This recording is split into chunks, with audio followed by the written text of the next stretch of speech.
This is Back to Back.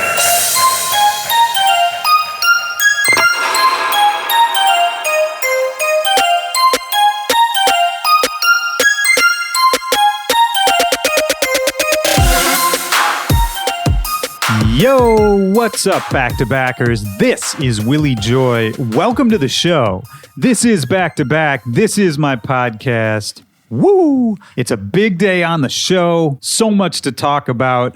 Before I get into any of it, though, how you guys doing? I hope you had a good week. I hope you're feeling strong. I hope you're feeling awesome. I hope you accomplished some goals. Keep me updated. You can always hit me up. My name is @WillyJoy on all social media. The show is @BackToBackPod, and you can always email me at backtobackpod@gmail.com. I love talking to all you guys out there. You're the most important part of this show. And this week, I decided to put that at the top. My guest on the show today is Carnage. This one was so much fun to do. I've got a lot to say about it, but before I get into any of that, let me tell you what he's up to right now. So Carnage just released a gang of new music, and all across the map as far as styles go too. He just put out a new one called Blitzkrieg. Right before that, like a week or two ago, he put out a song called Wait For Me featuring G-Eazy and Wiz Khalifa. And if that wasn't enough, he also just dropped the Diplo remix of Letting People Go, which was kind of Carnage's return to the public eye. And Letting People Go has an amazing music video. It's kind of a retelling of his own immigrant story.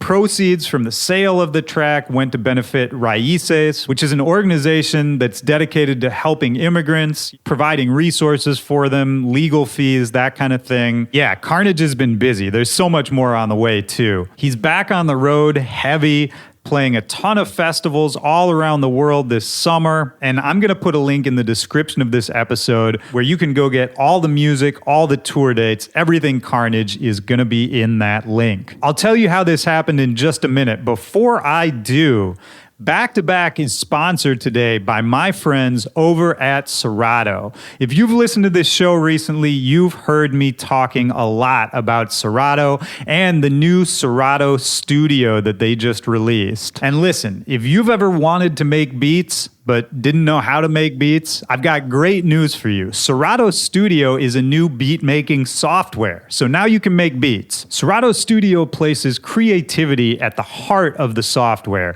You know, sometimes the path to making music can just feel like you're driving a shitty old car over a terrible road full of potholes and floods and, you know, maybe a herd of cows, never getting to where you want to go. It's always taking too long. There's a funny smell coming from the back seat. But Serato Studio is here to fix all that. They're going to pour a new layer of asphalt down. You're going to glide along, arrive in style. You know, you step out of the butterfly doors, people taking your picture. And again, I'm talking about the song that you're working on, if that wasn't clear. This metaphor is not really working anymore. But listen, Serato Studio has a ton of features for beginners and advanced users alike. It comes built in with loads of free samples, instruments, loops, drums, effects, all of that. And there's a free 14-day trial. So right now, if you go to serato.com/studio, you can try the full software for free right now. So stop beating your car up on those old, crusty gravel roads and come take a trip on the Serato Studio Highway. And that might be the dumbest ad read I've ever done. Thank you, Serato, for not canceling this sponsorship. And real quick, I mentioned it at the top of the show, but the reason we've even gotten to the point where we can get sponsorships is because of listeners like you, the awesome community that's come up around Back to Back in the last couple years. And sometimes I think people don't really know how small of an operation this show really is. It's a lot of work without a ton of resources, and we wouldn't have been able to grow the show to the point that it is without all of you listening out there. And if you're sitting out there enjoying the show, enjoying enjoying these episodes every single week and wondering how you can help support us and help us grow, I'm here to tell you the best way you can help us grow is just by word of mouth, just spreading the word. If you dig today's episode with Carnage, just tag me or tag the show in your stories. That's at Willy Joy or at Back to Back Pod. Put a tweet out there. You could even, just retweet or repost something that I put up. And that way, not only are you helping support the show, but also we get to meet each other. I'm always responding, replying, reposting everything I see out there. You can also rate and review the show on iTunes or Apple Podcasts if you're listening there. All that standard bullshit. You've heard podcasters say it a million times, but it really is the biggest help. So shout out to everybody out there. And now let me tell you about this week's episode with Carnage. So I met up with him on my last trip to Las Vegas. He lives out there, and I went over to his compound is the best word I can use, and hung out with him really all day. It was such a fun day. He's got this beautiful, huge home out there. His family is staying there. His dogs are there. And we talked. This might be one of the longest conversations I've ever had on the show. And I just couldn't cut that much out because it was so interesting front to back. And I was excited to do this too because, I think Carnage is one of those people. He's got a big personality. He's flashy. He's out there. And when you're that type of person, I think everybody feels like it's their right to have an opinion about you. And for me, it was just cool to be able to stretch out, have this long conversation with Carnage. I don't think he does a lot of interviews in general, and definitely not ones like this. There's so much to chew on in there. He's been able to make music in kind of any genre he wants and have it be successful, forward-thinking, and unique. That's a combination that's really hard to do. So without further ado, let's just get into it. This is me and Carnage back to back. Let's go.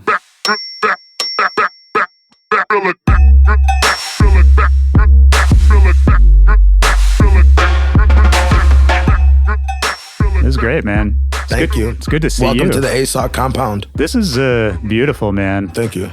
How long have you been here?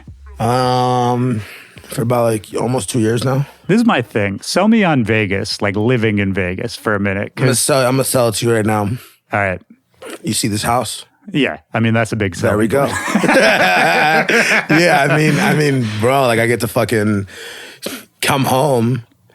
And flights to Vegas is they make them easier for tourists to buy because it's a tourist-ran city, Yeah. So, and you're close to the airport here, too. I live 8 minutes from the airport. That's huge, So, man. so if I have a flight, my flight's at 9 a.m., I can leave here at 8 o'clock. That's huge. Here's my thing with Vegas is I like coming here. It's always fun to visit. Obviously, property values are great. Yeah. And for you, I mean, you travel a lot. You're not home all the time. It makes sense. Get a nice place by the airport, blah, blah, blah. But humans were not meant to live here. That's my whole thing. Vegas is like a man-made city in the desert. Yeah. And I come out here and I'm so dried out all the time. I see the old people who have lived here their whole lives walking around looking like dusty leather. Could you see yourself staying out here long term?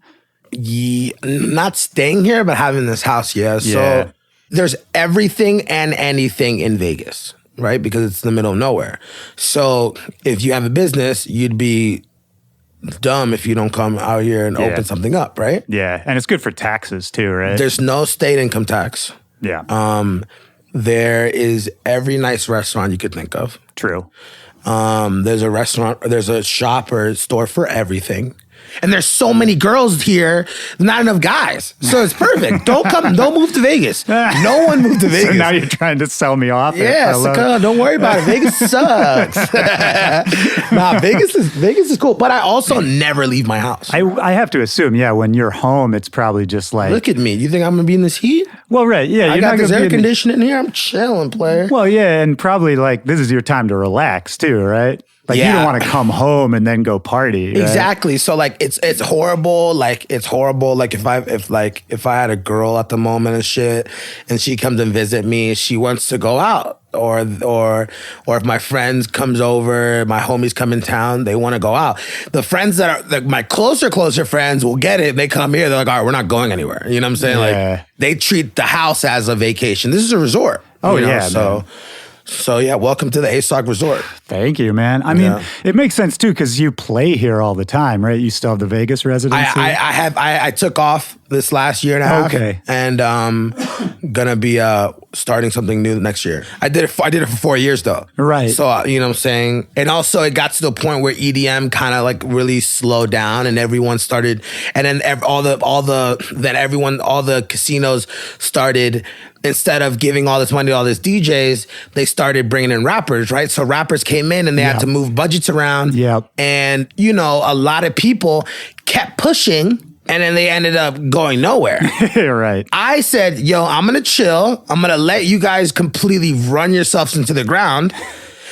And then when the coast is clear, I'm going to come back and I'm right where I left off. That's actually really People smart, don't man. think about that shit, bro. They don't. It's true. No, I love that, man. And I think for you, like, you've always been able to sort of be in both worlds at the same time, right? Like the hip hop world, the dance world, but you're able to kind of keep your cred and be like current in both of them at the same time. Yeah. That to me is the key. Cause I think you'll see a lot of like dance DJs sort of like, they'll make like a hip hop album and go in that direction for an album and then sort of come back to dance music. But you like, I don't know. I always think of I was watching your Instagram story, and it was one of the nights you were out opening for Drake somewhere in Europe.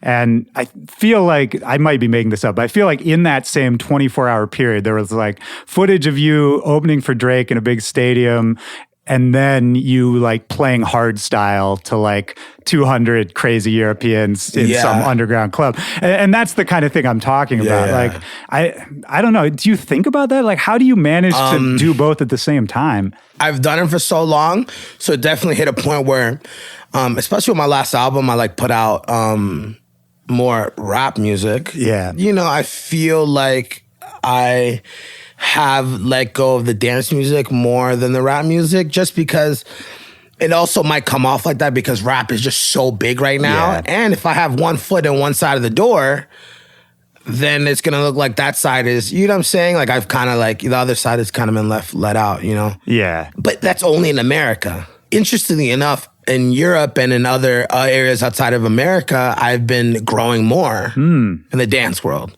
So like this summer coming up, we're about to do is like going to be nuts. Right.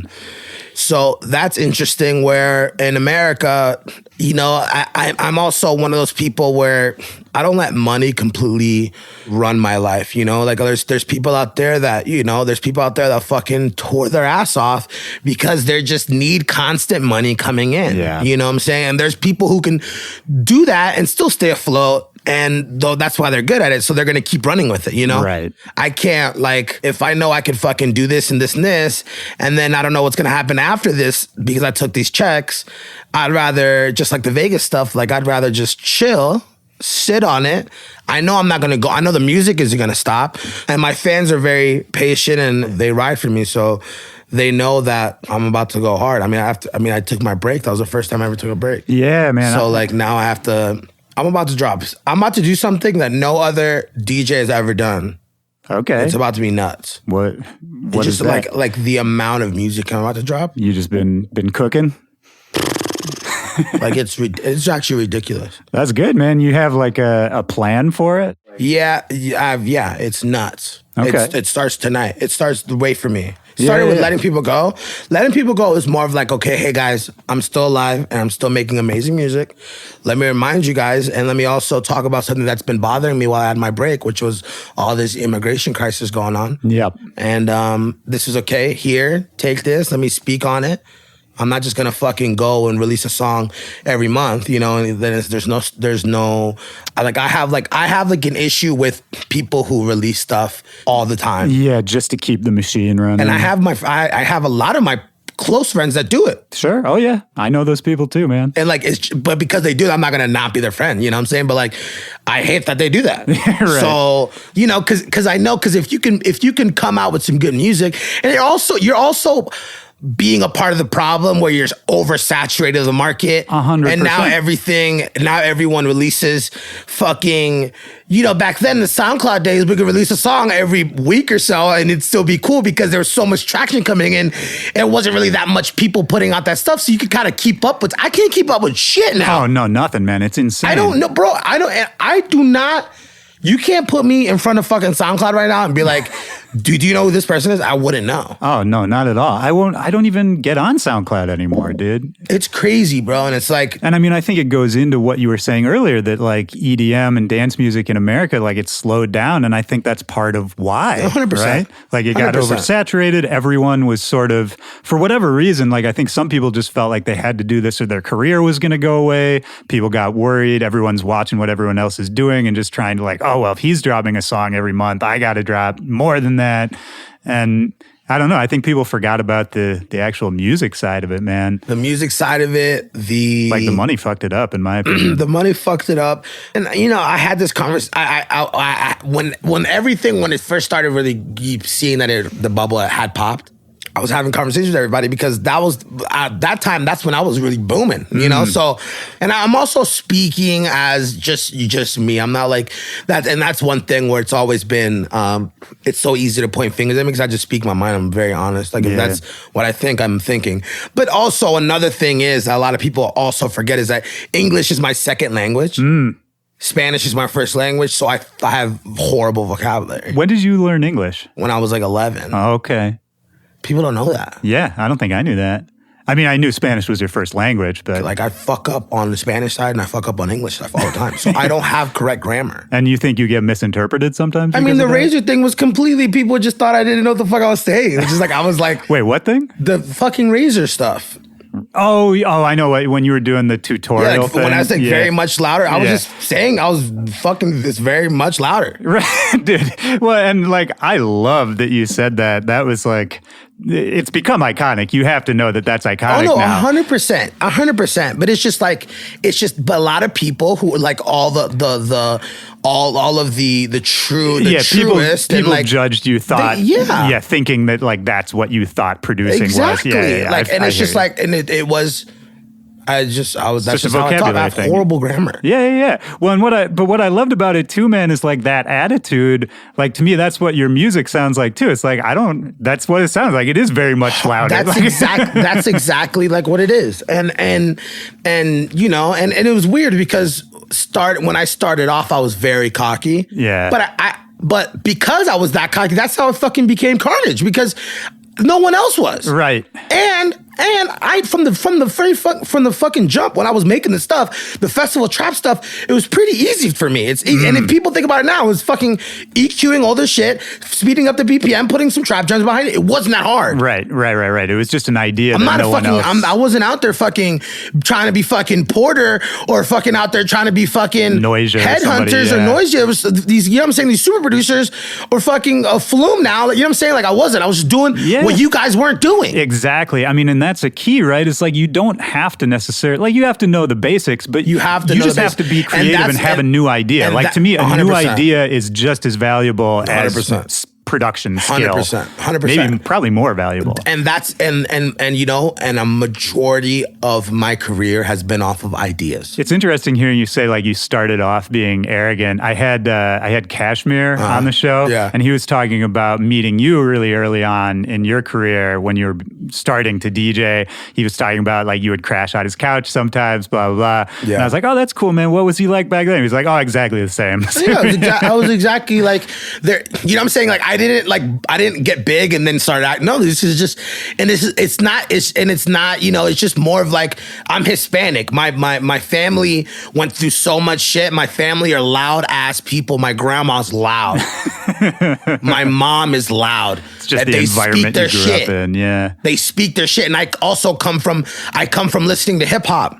I don't come from being in the EDM world. I came from being in the hip hop world and seeing my idols be rappers with fucking a bunch of jewelry on. Yeah. Being at fucking super nice places, 30 million bitches around them, and fucking them living the rap life. That's what I glorified. It was the coolest thing ever. Of course, man. So and then coming from then and then entering this world where that's a complete opposite. Yeah. It's the complete opposite. Then, but because I was the only one that actually did it, I was the first one to do it. Right. So I stood out. And then at the point where I was fucking, people figured out I'm not going anywhere. Then people were like, all right, cool. Let me figure out what I don't like about him now. Let's get him out of here. And it doesn't work. You know what I'm saying? So that's just who I am. And then when the music was getting pumped out and everything was getting better and better and my production was getting better, I was like, all right, bro, I'm crushing it. Right. I'm going to keep going. Right. And a lot of people get content to a point that they get because a lot of these guys are introverts. Oh, 100%. Majority of producers 100%. are introverts, but there are the introverts that are upset that they're introverts, and there's introverts who are proud that they're introverts, and they are okay with other people not being introverts. Of course, man. So a lot of these people who are the introverts who were picked on by extroverts and people who were loud and people who were out there fucking cocky as shit and confident as fuck, they see somebody like that reminds them of them, and they hate that person automatically. Yeah, but true. There are people, the smart people that I know that are complete introverts that completely get why people are who they are, and they don't get it they don't take it to a malicious way. They just they get very interested and excited because it's something new. It's something I've never seen. Like it's crazy because my friends that I keep around are all people I don't like when my homies around or would hate on something. I'm like, don't hate on it. It's working. Yeah. So don't hate on it because you're not doing that. I feel. Don't hate on it. So I like to keep people around who, I can show them some rapper fucking coming into some place and beating up another rapper, and it's a crazy video, and you can be like, wow, that's crazy. Or not just be like, wow, these thugs look fucking nuts. They need to fucking, need to be arrested. I mean, that's just some racist shit there. You know what I'm saying? It's just like, but there are a lot of people who think like that. No, you're right. You're absolutely right. And I was the only fucking black dude, minority fucking Spanish dude in this world where everyone around me was white and European. Yeah, I mean, that's an interesting thing, too. So I want to touch on a couple things or just unpack a couple things in there. I want to come back to being the only brown dude in a room full of white dudes, because that's a whole nother thing. But you also mentioned, the people you were listening to when you were growing up and idolizing were these hip-hop people. Yeah. What kind of music, when you were a kid, what kind of music was in your life? What was around you? What were you hearing? So growing up in Guatemala. Were you born in Guatemala? No, I was born in D.C. Right. Washington, D.C. Then I moved to Guatemala when I was 2. Which is where your family came from. My family came from Nicaragua. Okay. My blood is Nicaraguan. Okay. But my aunt, when they were fleeing from I don't know if you saw Letting People Go music video. I did, yeah. So when they fled from Nicaragua, they stopped in Guatemala for a bit. And my aunt, the second oldest one, or the oldest one, stayed in Guatemala. And everyone kept going, and they crossed through the border and everything. But my aunt stayed in Guatemala because she met my uncle. So they were fleeing Nicaragua, in the 70s? 79, I think. Yeah. Have you ever talked to Craze about that? Because his family has, his family fled I know Nicaragua. Craze is from Nicaragua. Yeah. His family also fled in that time. I haven't talked to Craze. I don't think he fucks with me. I don't know, man. We'll put it out there. He's been on this show. I love Craze. I used to always show Craze love from the jump. I always think about it. Anybody who ever thinks they I have a problem with them or they have a problem with them. I'm always showing love whenever I can, 100%. from the jump. And that's always been my thing. I always you know what I'm saying? And Craze was OG. Oh yeah, 100%. And he's Nicaraguan. So any Hispanic people Dioro, deep down inside, I have crazy love. If you're Hispanic, bro, I don't care who you are, what you did, what you do. I'm your family. That's Craze, dope, man. Craze is an OG. You know what I'm saying? I just figured you guys might have something in common. I've never talked to him. I haven't talked to him in and ages. his family history too, but I haven't talked to him about you whoever, but I'm just saying, I think both you and he are just like outspoken dudes. Yeah. I feel like I don't know. You could reconnect with him for sure, Yeah, man. for sure. Yeah. I'm gonna reach out to him. That's my dude. But anyway, all that was to say, like, it's just an interesting history, and I want to talk more about letting people go as well. Yeah. But the music. So I moved to Guatemala. I stayed there till I was like 9, 10. Because my mom and my family members would come and visit me in Guatemala like every summer and stuff. And I just ended up staying there. My mom was in school and my aunt wanted to help out. And my aunt had gotten, I think, she had kids that had passed away. So my mom was like, we'll send the cousins, like all the nieces and nephews. My other cousins would come down too. Like everybody would just come to Guatemala. Okay. And your mom was in school in D.C.? Yeah, in D.C. Yeah, okay. So then I finally moved back with my mom when I was like around that age, 10, I think.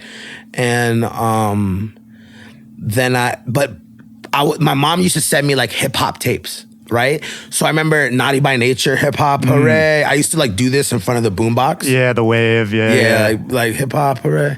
I used to do that, and so she'd send you tapes from America when you were in Guatemala. Yeah. So I used to listen to that, and and then we had the TV still, but I used to just be like heavy on like WWF and like here. Spanish like cartoon shows like but I used to like go out. I used to be outside.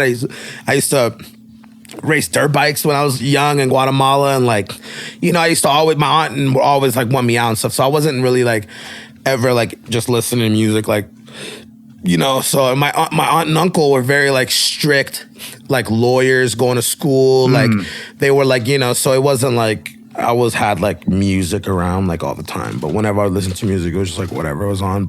And then how did you come to hip hop eventually? When I moved into America. Okay. So when I came into America, that's when like I was around music. My mom was always playing music. Was there much like in DC locally at that time? Like I try to think about like DC in the 90s. I can't really like name any like any rappers, There isn't. I mean, DC has been even always, like, still, it's like DC's like a weird area for like music. I mean, you have like you have legends obviously from there, but were you looking more at just like the East Coast guys? We had go-go music growing up. True. So I was big on go-go music. And DC still rides for go-go. Yeah, still rides heavy for it. So growing up, I was definitely, go-go music and Baltimore club music. More like, because I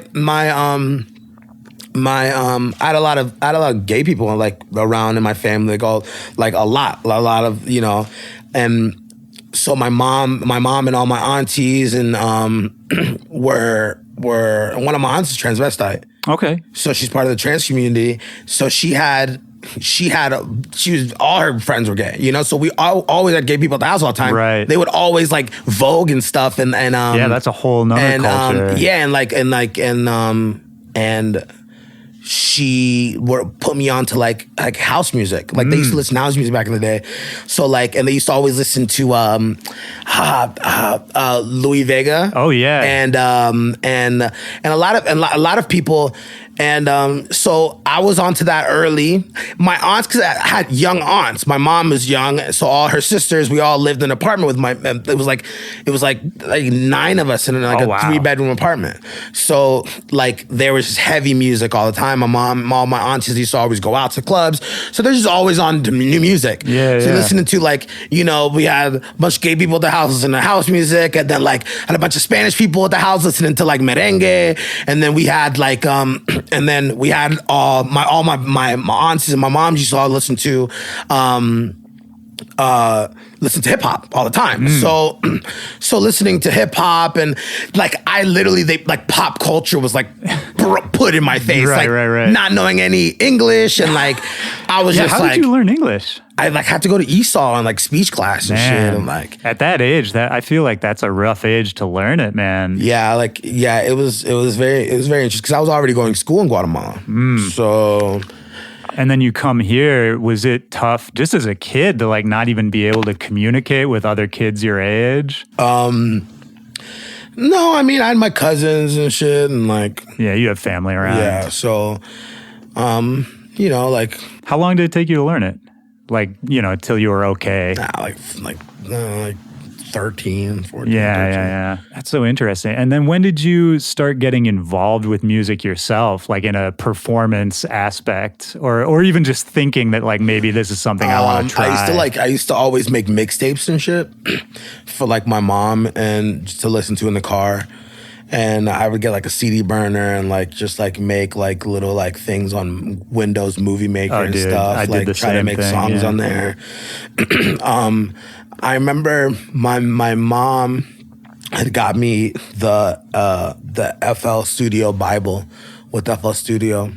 And I was like, all right, I'm gonna make beats or something. How old were you? 15. Okay. 15, 16.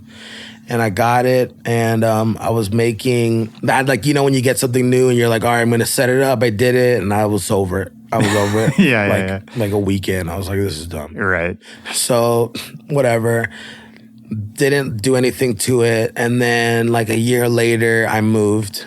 And I moved back with my aunt and uncle who had moved back to the States, who had got their citizenship. So then I moved back with my aunt and uncle, and they moved up north to Frederick, which is closer to up in the Maryland. countryside. Yeah. So then everyone like around your ages, everyone starts like freestyling and stuff. We're freestyling at lunch and shit. And then I start going home and making like these like trolling, like Weird Al kind of songs, like flipping like songs and making food about like burgers and shit. Oh, that's so funny. And I started doing that on MySpace, and then I was posting it, and like people were fucking with it, and like there was like this other crew of kids who we knew from like the other side of town, and then they started making these things. They started dissing us out of nowhere, right? And then so we got in this like heavy MySpace diss thing, and I was like super into it, right? Yeah. And then like I had my boy who lived there, who's a rapper, Bruce Gaines, and he was like rapping and making songs on the thing, and I was like, yo, this is tight. Like I've been like kind of like I could like try to make some beats for you and shit. So then I started making the beats and shit for him, and then me and him like made this group thing, and then that's when I came up with Carnage. I was first gonna call myself DJ Premier, okay, but I didn't know that there was already a DJ Premier. Yeah, like it's super famous. Yeah, DJ exactly. Premier. But like, so I was like, fuck, I choose a different name. I remember I was laying upstairs and I was like, what's a really cool name? And I just thought Carnage. That's the story why I picked Carnage. There's no story behind it. Yeah. I feel like that's true for most people. Yeah, man. I was just like mass destruction. Like that sounds sick. Like I'm gonna fucking kill the rap game. Right. So then that was like around the time like mixtapes were really big, right? So like me and him used to make these mixtapes, and I set up my studio downstairs, and I used to like full on like, and then that's when I was like full on like try to start making beats. And around that time, I was really interested into what you would call it now. I mean, it was kind of like, you know, like Dota. Yeah. Kind of like base hunter type stuff. Like I was really into that stuff. Like, this is really cool. Like I really like this stuff. And I was trying to like I could probably go so deep into like my old email and find like my first like techno beat. Right. I used to call it just like techno beats. Of course, yeah. I was really into that, but I was also still just making like rap beats. Like, so I was making rap beats, and around that time, I'm like 17, 16, and I'm on heavy on MySpace, and then I'm started making beats, and then I started like building these relationships online through MySpace with like other artists. One of them was G-Eazy. There you go. So I hit G up, and I was like, yo, your videos are tight. Like, what's up? Like, what are you doing? Like, we need to link up and do some shit, blah, blah. So he like... And this is before he was really doing shit on any level, right? He had like 2,000 fans fans on his fucking MySpace, bro. He was a nobody. So I found him and I was like, yo, like this is so tight. Like, and then me and him became best friends. Yeah. And talk every day. Like I was on the phone talking to him every day. Like on my house phone for an hour. Like just talking about everything. And he used to like, G's one of the most talented human beings you ever meet in your life. He used to edit. He'd do new Photoshop. He did all his covers. He edited all his music videos. He fucking ran all his fucking stuff. Yeah. He's a genius. So that, and he produces all his music.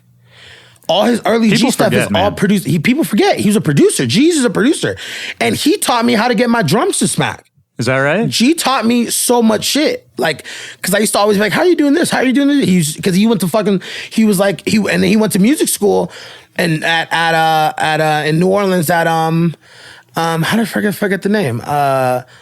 Loyola. Oh, Loyola, yeah. He went to Okay, Loyola. yeah. And that's how he met his managers, Jamil and Matt, who they went there too, and they were all in it for music business. Right. So he was going to school and learning about this stuff 10 years prior to when blowing up. So he knew, he's prepared. Bro, I say this on the show like every other episode, but there's that old saying, and I always murder it, but it's like, it takes 10 years to be an overnight success. 100%, bro. Yeah, it's like my I've seen favorite G go quote. through like 8 different G-Eazys.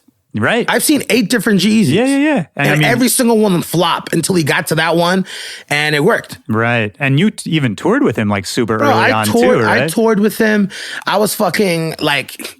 I feel like that's when I first heard your name was when you were DJing for him, and like you would do like a set before. I would open up and do a set and do a EDM and do like a EDM set. And this is early too, But right? like that's not even like where I like DJing started for me. Like DJing started for me after me and my boy was doing this group, and I started putting on music, and I started putting out these mixtapes, and I used to sell these mixtapes at school, and people started fucking with them, and I was like, people knew me in my town. Half of them probably hated on me or didn't think I was ever going to be anything, and half of them showed love because they were like these like quirky little white kids that wanted to be friends with the guy who might be famous soon. That's what it was. It's real. It's reality, bro. Like, you know what I'm saying? Like these guys who probably still fucking supported me. I still remember these people supporting me, you know? So, and it's funny because a lot of these people who didn't support me are now home on Facebook and their life's a mess.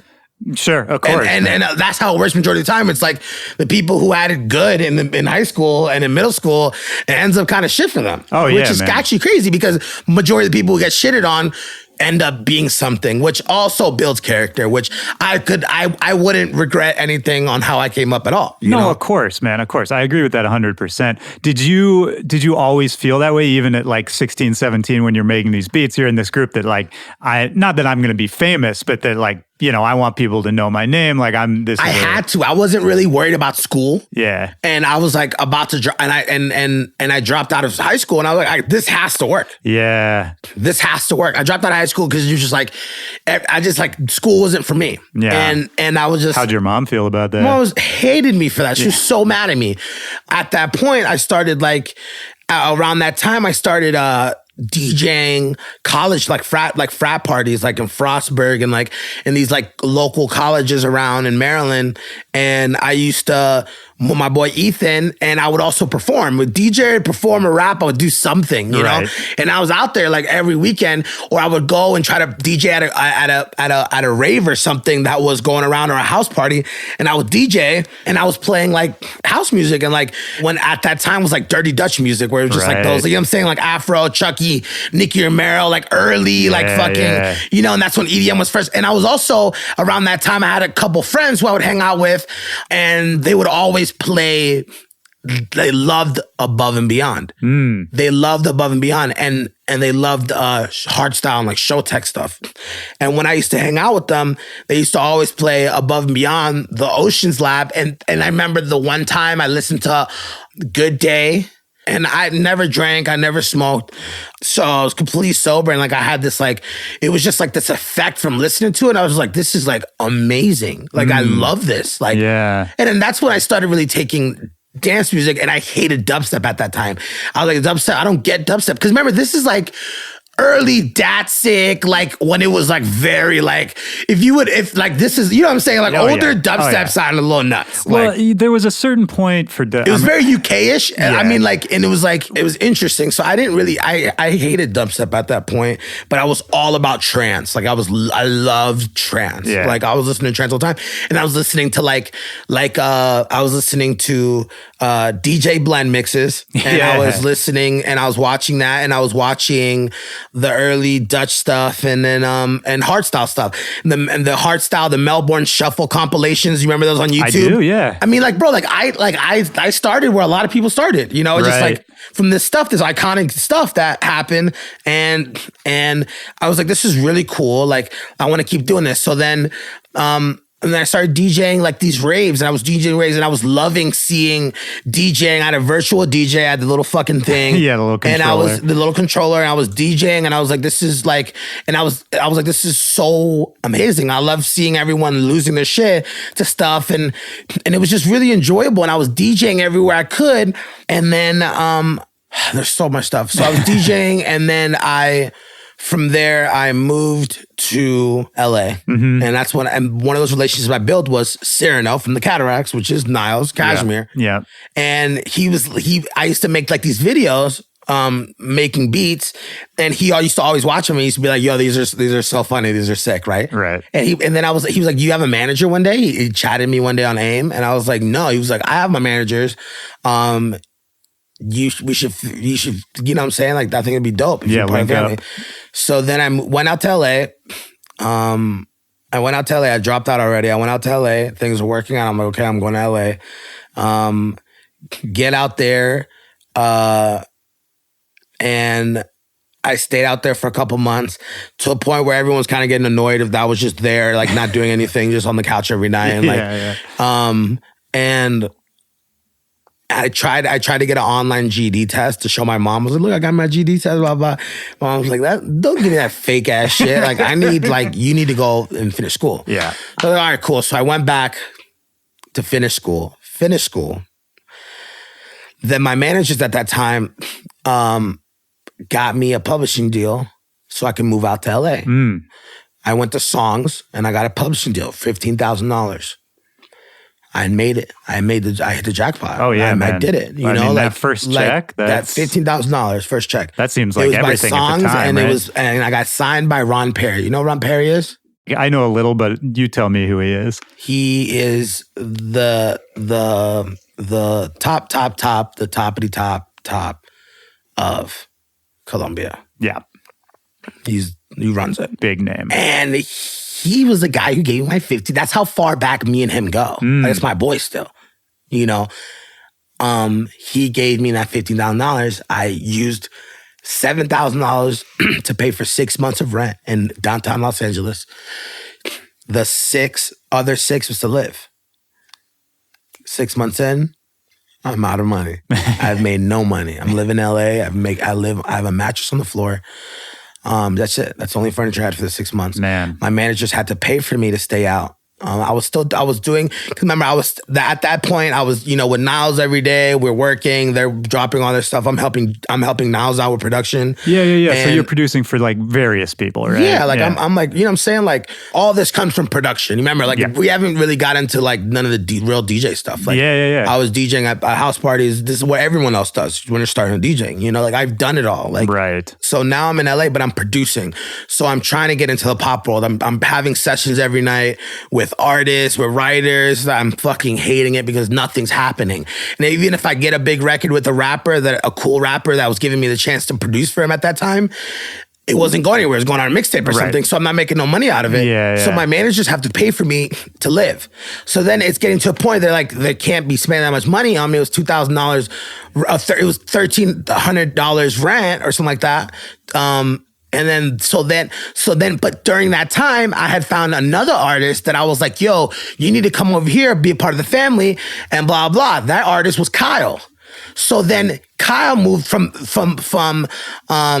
he's from, what starts with a V, above Thousand Oaks, Ventura. Oh, yeah. He moves from Ventura to LA with his manager and his boy. I mean, this other guy, this artist. So they all move us in together to this house on San Pedro on Skid Row. This is like, I've hit the bottom. Yeah. We're in Skid Row. There's cockroaches there. It's horrible. It's horrible. Yeah. So then that's around that time when I started making festival trap stuff. Right. Because I was already making the first song, the biggest song that happened while I was still living in that 6 months. I was living in that house where I had no more money, was Big Spender, which is a song with Theophilus London and A$AP Rocky. And that was like the first big track that I produced. If you listen to it, it had the basic structure of an early trap song back then. It was just big ass 808, fucking some drums and a loop or something, you know? So I had that going and I was like, and I was like, okay. And I started seeing all this trap stuff. I went to EDC 2012, right? And I remember that's the first time I ever went and it changed my life. I went there with my boy where everyone got split up. Like I've done the, like, I went to the festival. Like I you know what I'm saying? Like I did the whole fucking thing. I've been a fan. I was there as a fan. I was there going to all these people's shows. I had fucking my schedule set up. Like, you know what I'm saying? Like, and then I remember I saw Flux Pavilion. Oh yeah. Play that. 2012? That was like when I Can't Stop. Like Jay-Z had already and Kanye done. Like he was like the coolest thing ever. And I remember I saw him. He was the last slot on the Neon. I forgot Neon. Whatever that stage is, yeah. So he played The Sun's Coming Up. I remember he played Original Dawn, and I was like, oh, yeah. Holy fucking. I was like, what is this? This is nuts. Yeah. Remember, I'm a hip hop producer then. You know, I'm like making still quirky kind of stuff, but like, I'm like, this is nuts. I'm like, this is crazy. I don't think I've ever said that, but it was Original Dawn. And then at the same time, prior to that, I think I've heard Harlem. Not Harlem. It was a Bauer song. Yeah. And then around that time also, these are the people that I was like really like inspired by. Yeah, and like you're talking the Flosstradamus remix. Flosstradamus remix, right? My bad, not the original. The Flosstradamus remix. Right. It was the Bauer early stuff, and it was Tonight. Yeah, of course. And Tonight. And I remember Niles wasn't too crazy on that stuff. He was crazy on more of the house stuff. Yeah. But David, the other guy in Cataracts, used to show me, and he was like, yo, listen to this stuff. Like, this is going to be the biggest thing ever. So I was like, bro, I could fucking do this shit, right? Yeah. So I was like, all right, cool, let me do this. And I started doing it. And I made this one called El Teke Teke. And we released it. I remember, and it was like, did a little cool thing. And then like, and then all these like newer like kids, like, remember Luminox? Of course. Luminox and he did a remix for me back in the day, man. I like that guy. Luminox. Cause I remember, this is crazy because there was my homie from Phoenix who had like the one agency, and he had like the one agency that had all the trap guys. Right. I remember that. Do you remember? Do you know what I'm talking about? Yeah. What was that? It was a guy, but who else they have? Luminox. They had.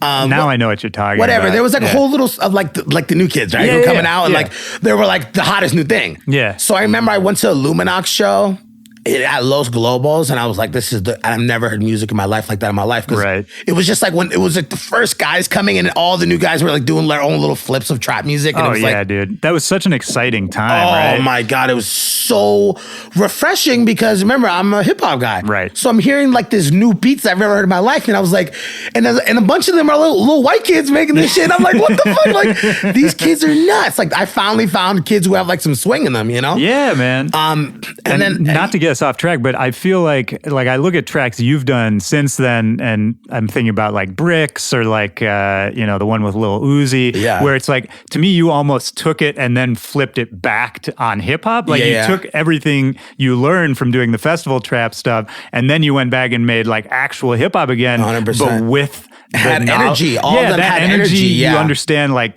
drops and like EDM shit. Yeah. And then you can bring it back to hip hop. And it was, to me, it was just another level. It was so dope to see, because then in hip hop, they were like, what the fuck is this energy? Mm-hmm. You know? No one understood what it was. So it's kind of cool. To me, it's cool just because you were able to do it once and then reflip it back to where you came from. It's not crazy to do. It was just an idea. Sure. It's just an idea. Looking back, it seems crazy, No, it was amazing, But anyway, I didn't mean to get us off track. Yeah. I do want to talk about like with the festival trap stuff. I mean, obviously that's where I think a lot of people started hearing your name. Yeah. And you started being everywhere.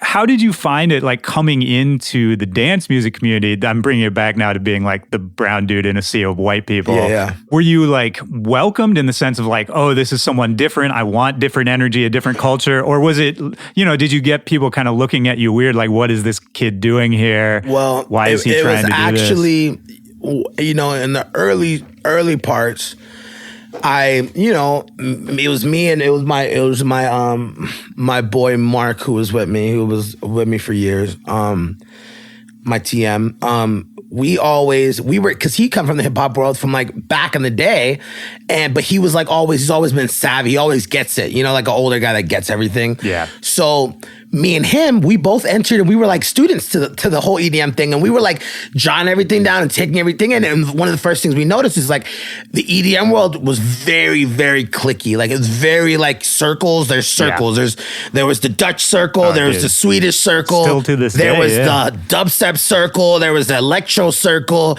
There was the drum and bass circle. There was the new SoundCloud. There's so many circles. Yeah. And what I used to always tell everyone is like the industry was like high school lunch. There's tables everywhere, but you're not meant to sit at every table. Right. There are some kids who can sit at every table. Were you that kid? No, because there were some tables I just didn't want to be at. Well, sure, yeah. You know, so... But I was in a larger sense, like if you think about it, like, you know, something that people never notice, and if I say it, you will notice it more.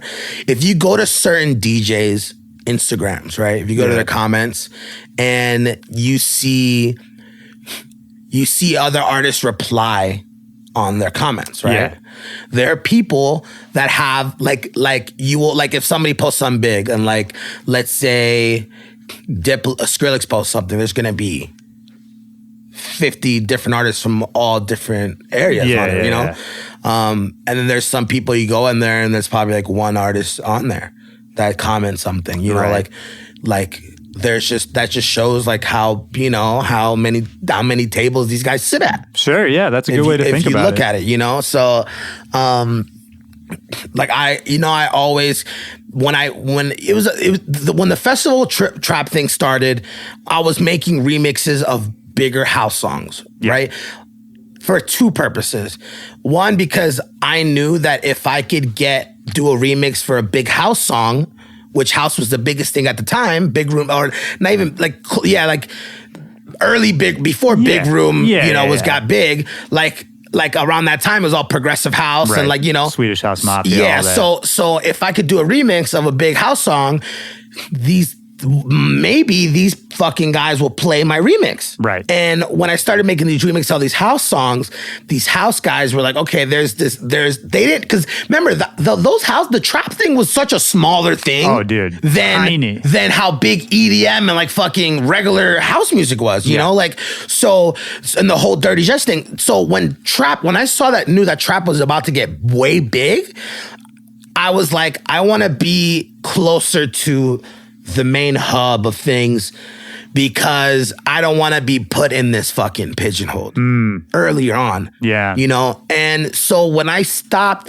doing the festival trap stuff and I started releasing house music, everybody looked at me crazy. Right. Right? But that was the smartest thing you could have done, man.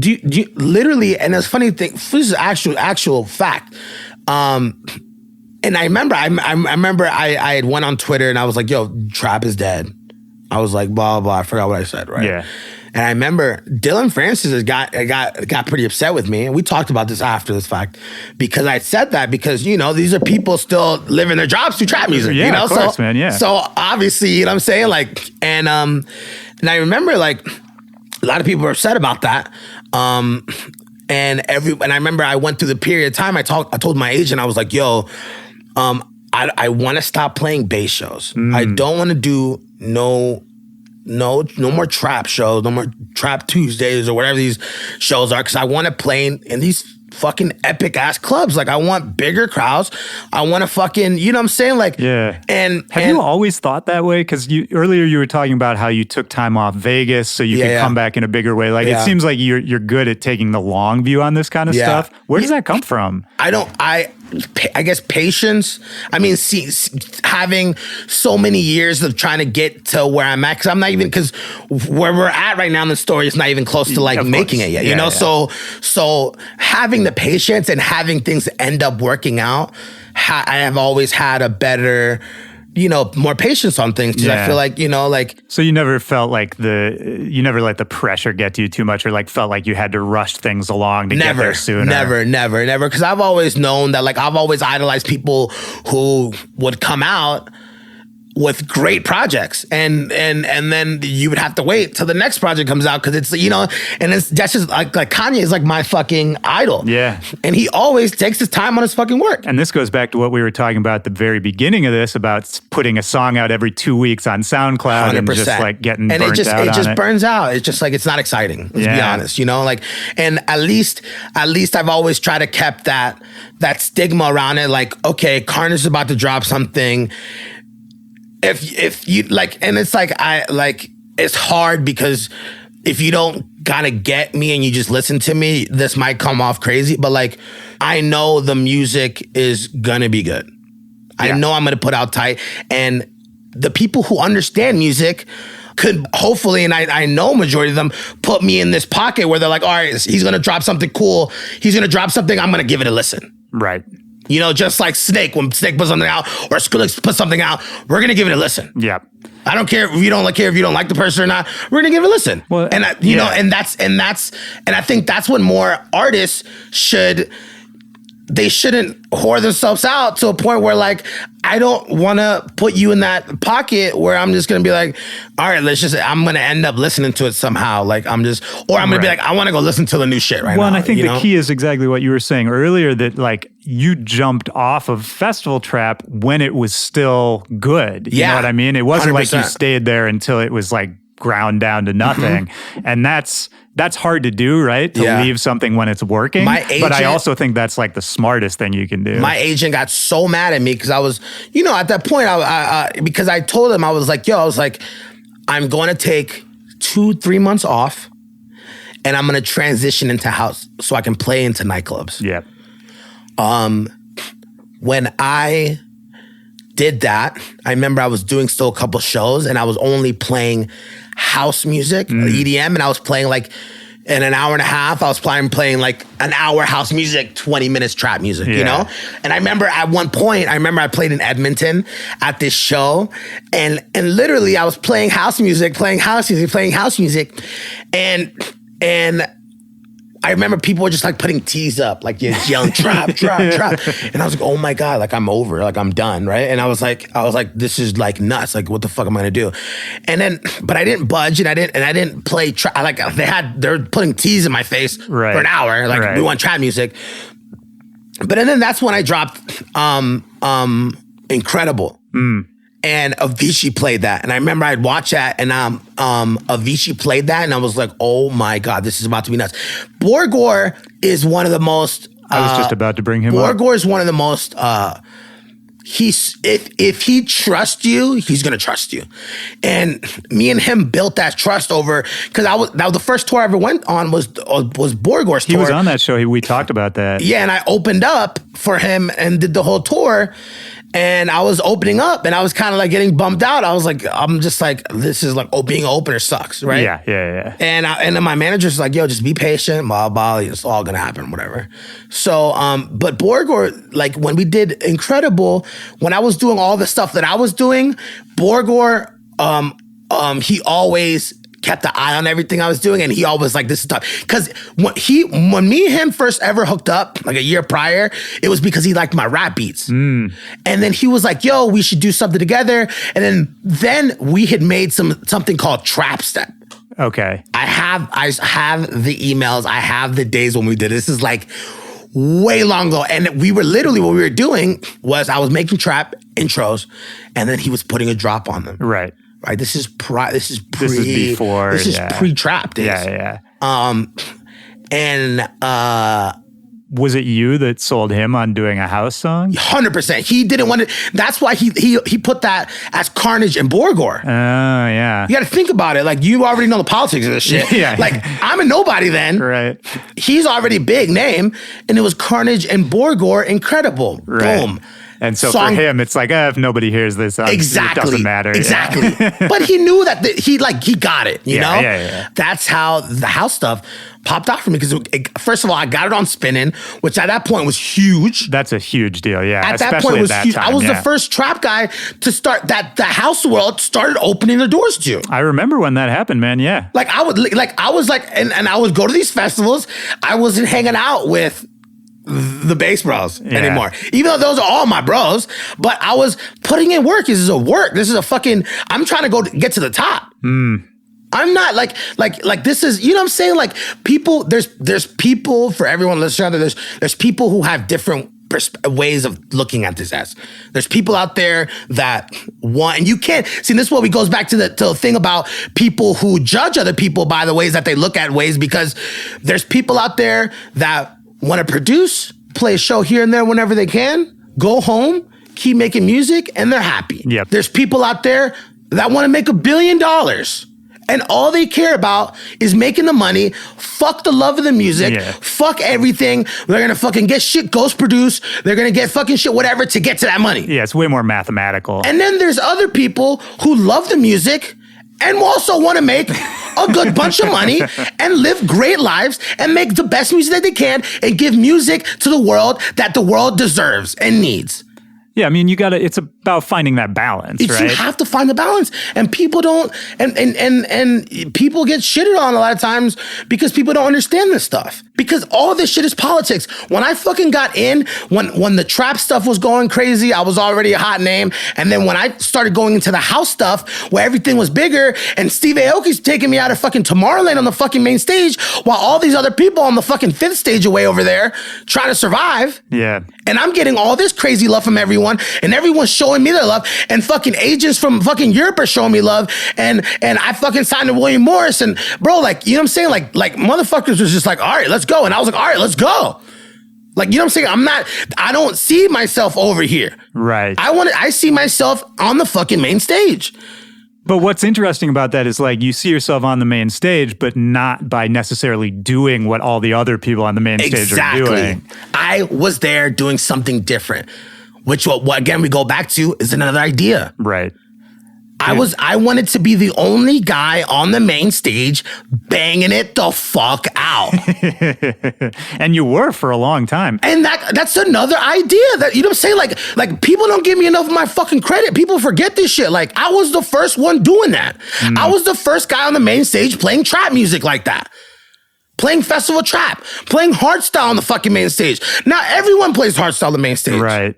And it's interesting. I mean, and I love too that it's very uncompromising. Like, I think a lot of people, to get on a main stage or to get to the next level or to make a lot of money, whatever we're talking about, people will be like, well, I like this really extreme thing, whether it's like hard style or like hard ass rap or whatever it is. But then to sort of package it up and like get to that next level, they'll pull it back a little bit, you know? And to me, in my eyes, you haven't ever really done that. Yeah. Like, you're still out there playing fucking ridiculous 180 BPM hard style. Yeah. And I mean, that's just an interesting thing to me. I guess I don't really know how you managed to get there doing that without, someone being like, well, we're not going to put that on stage. No, it happened, bro. It happened. Do you know how many times, and this is no cap. Yeah. How many, bro, like what I was able to accomplish is nuts. The fact that, you know how many stories there's been? I'm not going to put anyone under the bus because it's not my business. Yeah. But you know how many times there's been where there's been festival owners that tell the artist or the agent, you cannot play that? Oh, it happens all the time at every level, man. Bro, like, I'm talking about elite DJs have been told, don't play hardstyle. Right. Yeah, it's crazy, man. I mean, like, it's nuts, right? So we're talking about before people started playing harder stuff. Right. Right? When I was fucking going to my Tomorrowland set, when I played, I was fucking playing hardstyle at the end of my set. And now, if you go to any set now, any main DJ, they're playing hardstyle. Did you get told that at any point? I got told that by... You don't have to name names. I got told that by Beep, and I still went on. Yeah. And banged it the fuck out. Yeah. And that person who knows that person is, I don't know if he's ever gonna hear this. Yeah. They were like, damn, you're right. You did it. There you go, man. So it was one of those. And also because every single one of my sets, and this is why, like, when it's starting off, I wasn't the best DJ ever, but I'm pretty fucking good. I know that because I freestyle every single one of my sets. I don't ever, You can ask anybody around me. I'm never on my computer before fucking like making like set. 98% of these people do that. Not saying that because the majority of these guys don't do pre-recorded sets. It's too boring. Right. People forget that. People love to say that. Doing a pre-recorded set is the pre-recorded set is the worst, probably the most boring thing you could ever do. Oh man, yeah. So if you're DJing, like I know the songs that I have there, and I have cue points set up. Yeah. If I want to go into a build or a drop, and I just freestyle it. Of course, every set, man. right? So one practice makes perfect, right? Like you've been on tour for fucking ever now. So in the earlier times, I've always been winging it. Yeah. So that's why sometimes I fucked up. But that's fucking shit happens. You know, not everyone.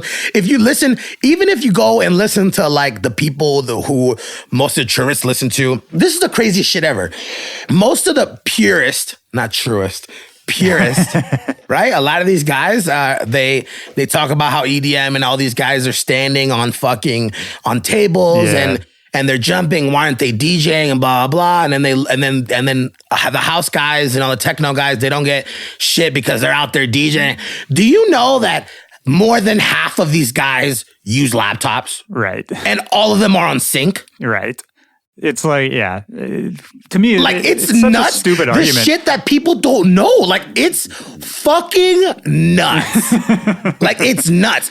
And we're out here fucking one track. Like we're doing more shit than a lot of these fucking more underground people do, who get more credit for DJing do. I think it's an attitude thing. I think I always talk about there's like this weird highbrow, lowbrow, like sort of fake war that people like to talk about. It's like if you do bass music, you're lowbrow, whatever. So if you do techno, you're like high-minded, blah, blah, blah. And it goes both ways. Then like the bass people are like, oh, those pretentious asshole techno people. And like none of it's really true. I don't know what it is. You were talking earlier about how it's like different tables in the cafeteria. I don't know why dance music has to be like, because to me, and I know for you too, because I see all the music you put out in different styles, it's all kind of the same in my brain. Like I just like what I like, and it's about the feeling that it gives me. It's not really about like the particular genre. You know? It's, I mean, man, it's just like, it's very frustrating when you live by being as pure and as honest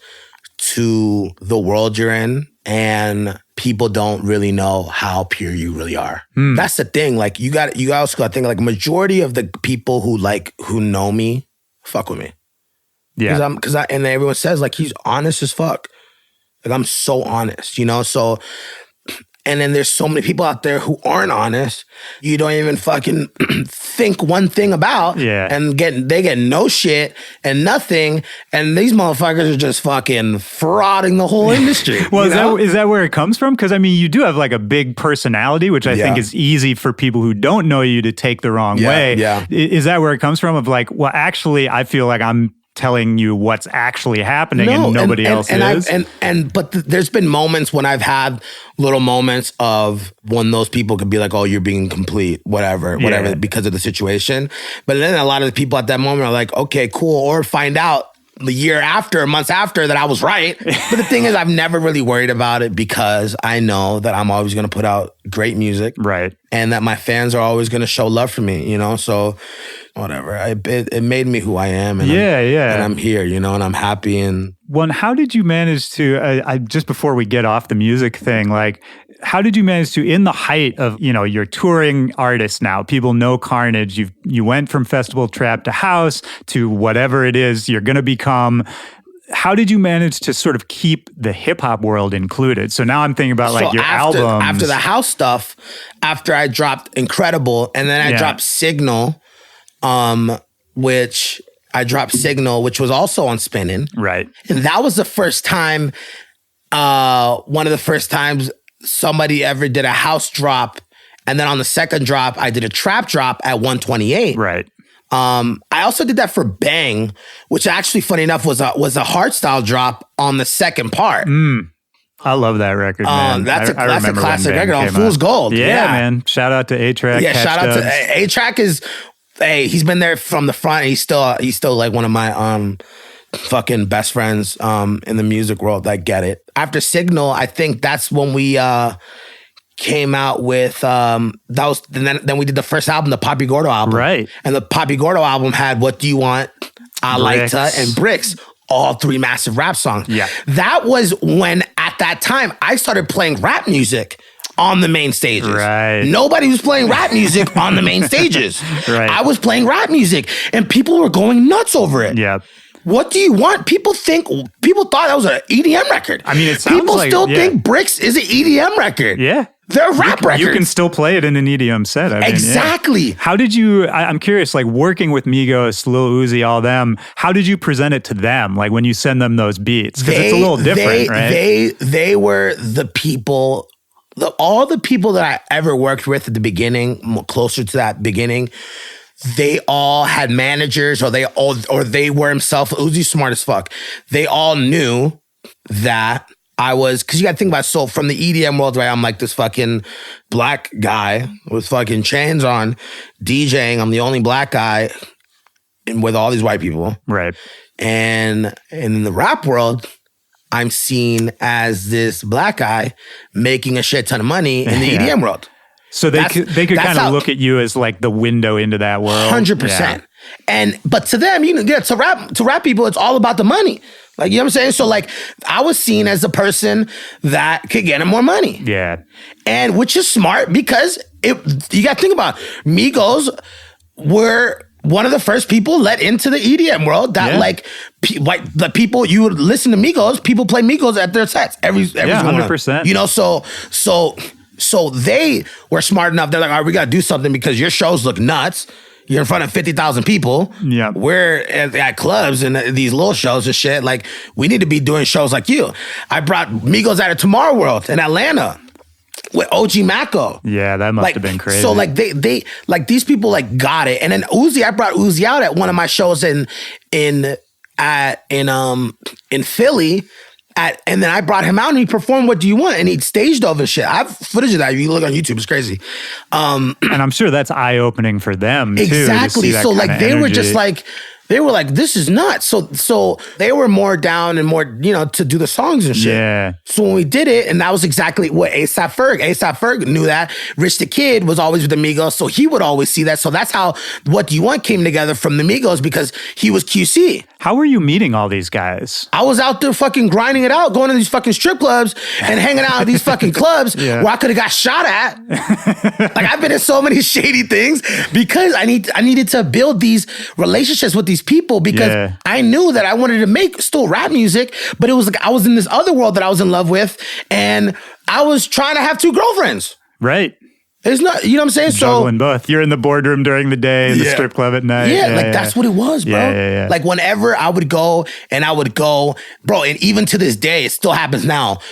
You go to a Carnage show, and if I'm somewhere where I have homies out there, they're gonna be with me, and they love going to EDM shows because they've never been to the shit. I go to Houston, the whole Mob Ties is there, a bunch of fucking goons.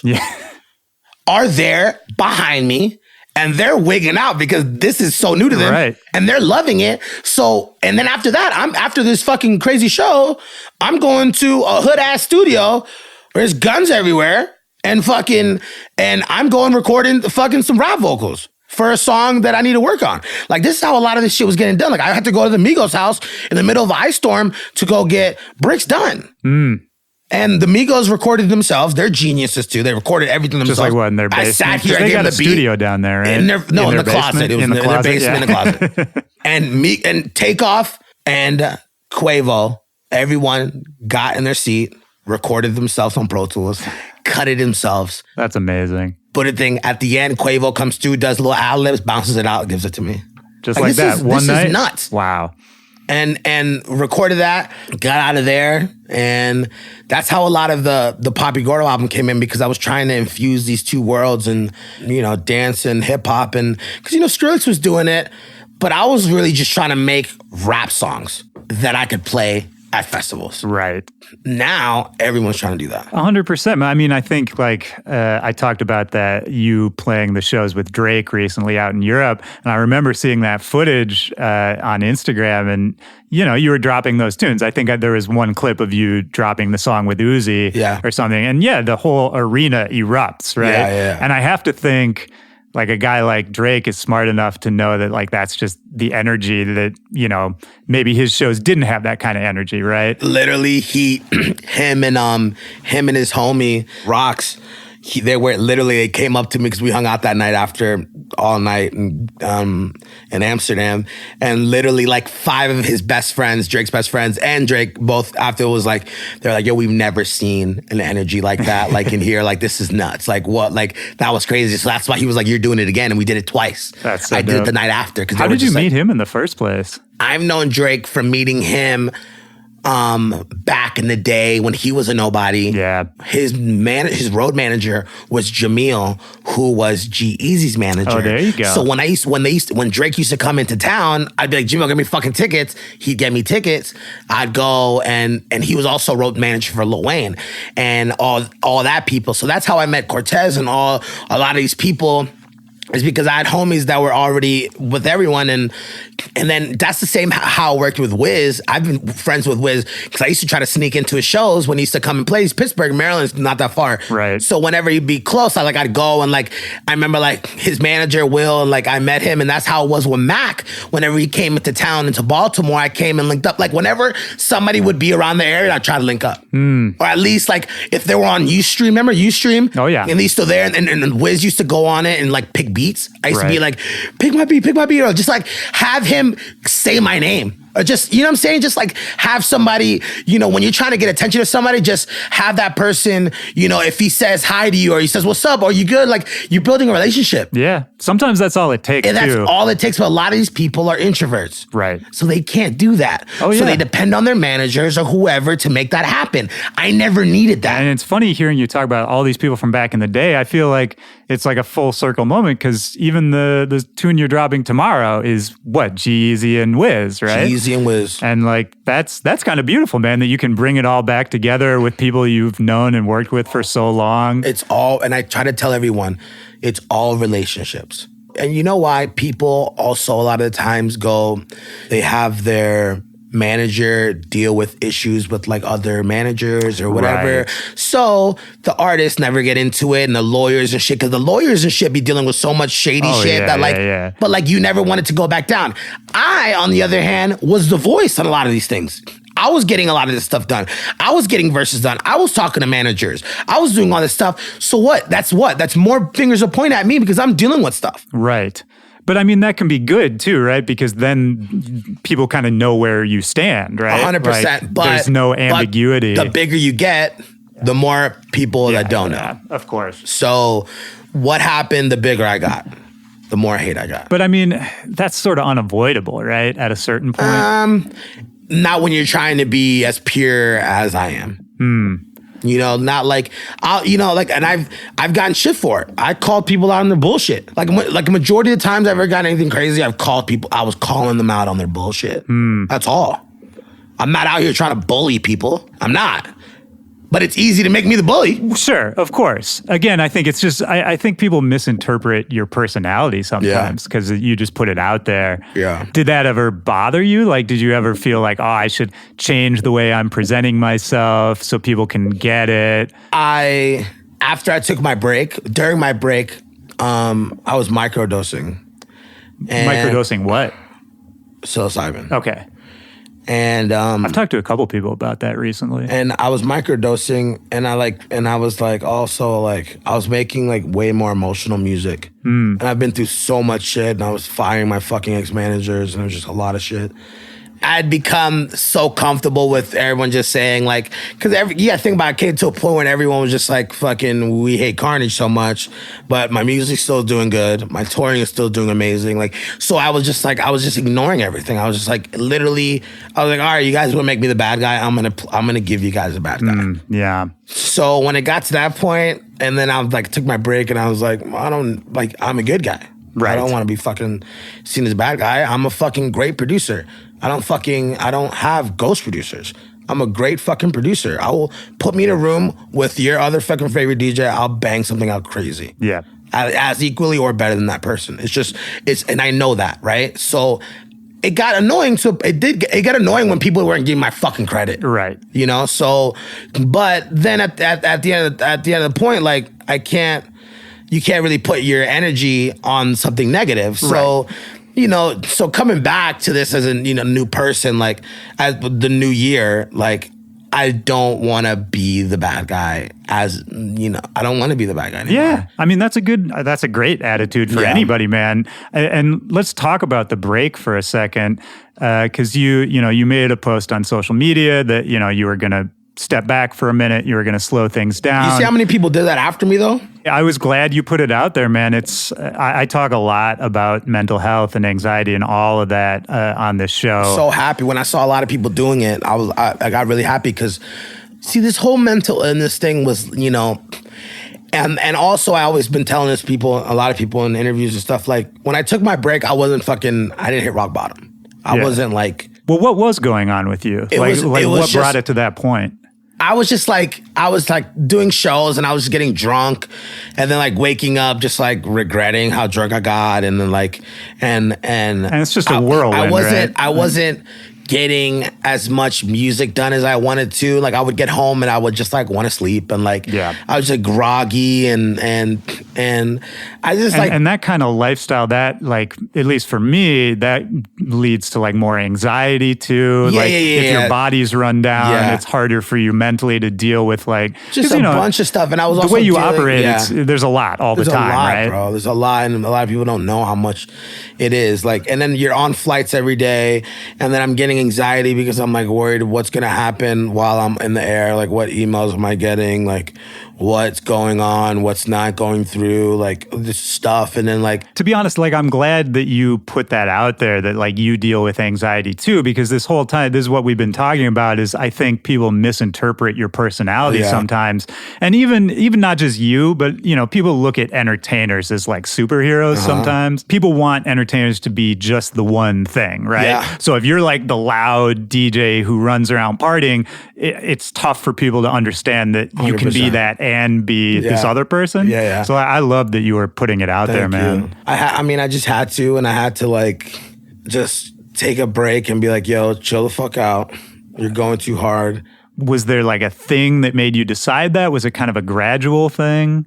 It was like a gradual thing, and I was like, I got rid of my agent, and like it was like I needed to reset. I needed to reset.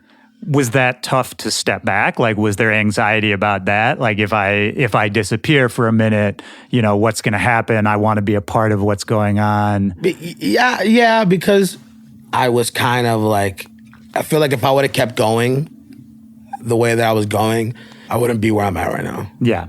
I was just like, I wasn't really fully happy. And doing everything I do every day is like I felt like there was like no real purpose. Like I wasn't waking up depressed. Like I wasn't, but like it was just like I wasn't as excited as I always am. Sure. And maybe it was like you lost track of like the vision of it a little bit. Yeah, like I did. I the bigger did. picture of it. And I wasn't just fully happy. And so when I took my break, the microdosing really helped me out. And I talk about, if you're willing, like what was that experience like? Because I've talked to a couple other like artist friends who have done that, and pretty much everyone I've talked to has said it was kind of an amazing experience. Yeah, it made me look at life in a different way. I feel like if I would have fucking went through that early on in my life, like there would have been so much stuff that probably would have been resolved differently, or like I would have looked at it in a different way. But it's just you get a different aspect on life, and you put your ego to the side. Okay. It's easier to detach from your ego and have a good, honest conversation with your conscience, as clear as I did when I had my break. That's interesting. Turned my phone off. I went to Thailand. I stayed at my boy has the illest resort out there, Sri Panwa, And he has also another spot, Baba Beach Club, which is up the road like an hour. And literally went out there for like a month, and turned my phone off, and I set the studio up there. I put the studio there, and I stopped drinking for like 5-6 months, and just completely purified myself and just got right, and ended up finishing all this music that I wanted to. A lot of the stress came from me coming home and having writer's block or having beat block or like not being able to finish stuff, and I was just like not clear-headed enough. Right. I was like, so, and you feel like, well, I'm only home for 2 days, so I have to finish it. Exactly. So finally took my break and finished all this stuff, and I just had this massive weight just lift off my shoulders. Were you able to kind of look at, because I mean, we've seen what happens, right, when it goes the other way and when people don't take those breaks, Yeah, I mean, bro, seeing Tim die, seeing Mac die, seeing all these people die was like fucking, especially when Tim died, it was like. Well, I've talked about his death a lot on this show, but I haven't talked to a lot of people who were actually close to him or people who knew him.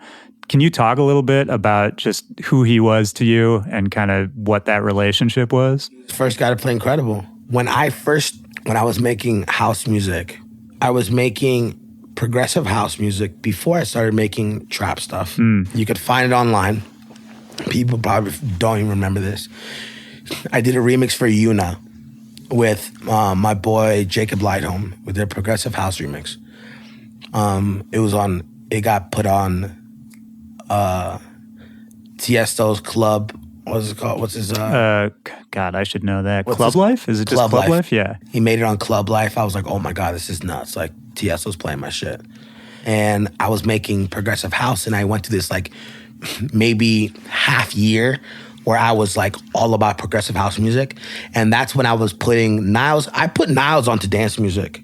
Kashmir? Yeah, completely. I don't know if he told you that. No, I mean, this was like 2 minutes of a... I put him on to all the house music. I was showing him all the good stuff. Oh, there you go, man. So what he loved, remember, because I was on the trap stuff, right? Harder. He loved all the house stuff. So me and him would fucking sit in the studio for hours just listening to all these fucking European kids That's so making funny. the craziest melodies ever and being like, this is insane. Like, how are we going to do this? Like, we need to replicate this. Like, this is because we were making pop music. So we need to like make that into pop music because that's what the pop guys were doing at that moment. So I went to this half year where Avicii was my god. He was like my fucking, stuff he was doing was like insane. He was using Fruity Loops. Right. And he was using all this stuff that I was using. And like, it was like, if he could do it on the thing that I was using, I know I could do it. Yeah. So I went to this period where I was like super prog house. And Avicii was just like the king. And everyone who's in that was his seedling. Everyone. Yeah. Everyone who came out after that. I'd agree with that, yeah. I remember he played in LA, I was in the crowd the whole time. This is like after I was already kind of known. Like I didn't give a fuck. I was there to fucking watch him. Yeah. So then I went to Australia the first year I went, and I was playing Future Festival. That festival had Avicii, he was a headliner. It had Afrojack, Martin Garrix. You could probably find it. I don't know where it's at, but craziest lineup. Yeah. Avicii was on there. Finally got to meet him. He loved me. When he was just a sweetheart in general, right? Yeah, but you seen the movie? Yeah. So do you remember when he's in Australia and his stomach shit's happening? Yeah, that's when I met him. Oh, wow, okay. So I met him then, and we were still like cool and shit. Like we were kicking it and shit. Right. Before he got sick, like really sick. Yeah. We were kicking it and shit, and me and him got really close. And literally, like, I was so infatuated because you remember, before I started the bass music, I was in love with like the EDM as a whole. Yeah. I was listening to all the dirty stuff. I was listening to house music a lot. Right. So when was I going to these festivals? You gotta remember, when I'm going to these festivals and I'm playing and I'm on the fucking second stage or I'm playing earlier on the fucking main stage or for whatever, like, and I would stay to watch all the fucking headliners. I mean, I was a fan. I was a student of this shit. Yeah. So when I said earlier, I was like, I would go and like go to hang out with the house guys because these are the guys I fucking idolized. Right. So if I'm walking around and fucking Tiesto's like, come and fucking take a shot with me, fuck yeah, I'm gonna go take a shot with Tiesto. And so when I was seeing Avicii and I was going around and his guys, his teams were like letting me into his trailer. And Avicii was like super juiced whenever he would see me. Like he would get really happy. And that's how we built that relationship where like I was his scapegoat. Whenever I was around, he would get so happy. So all of his, you could ask any of all his closest guys, whenever I'd be around, Tim would get so happy because me and him would just fucking joke around. He'd put my chains on. Like he loved, I was like his black friend. Sure. And when it also goes back to the extrovert introvert thing, exactly. Right? So I was like he's a complete introvert. Yeah. So he loved me. So when I would go around wherever his show or wherever, I would be in the booth at a big fucking festival. I'd be chilling in the booth, and you know what I'm saying? That's the type of relationship I had with him, which was like even when he was going through it, I remember like his team would be like, "Yo, can you please get Tim to the room? He needs to go to the room. He's not going to listen to you. He's going to listen to you." Yeah, like it was like that, you know. So, you know, me and him and so did you see it like that it was going downhill at a certain point? We all saw it, but I kind of had like a little front row seat to it. Right. But you know, it wasn't his guys, his team and everyone around him was doing the best that they could. Sure, of course. He used to talk to me about this stuff and how, you know, he just wasn't happy and stuff. But you gotta remember, he died after he had been good for a while. I know. So that's why it was such a big fucking, when that happened, my mom woke me up and told me, and I fucking bawled out crying. First person I called was Garrix, because me and Garrix became good friends with him at the same time. Oh, wow. And I've been friends with Garrix. I snuck Garrix into his first fucking show at the Winter Music at fucking WMC when he was 15 years old. I used to talk to Martin every day in the morning on Skype every day. Wow. Every morning I would talk to him and we'd fucking make music. We had so much. Animals, the original Animals, The Break was a collab with me and him. Is that right? I didn't know that. Bro, like Tsunami was an original song with me and Kashmir. The Break. Like, bro, there's so many crazy shit like people don't even know about. Like, this is nuts. Me and Garrix are best friends. Right. So when I found out about Garrix when he was 15, I was like, this kid's about to be the next biggest thing. We built that relationship. Yeah.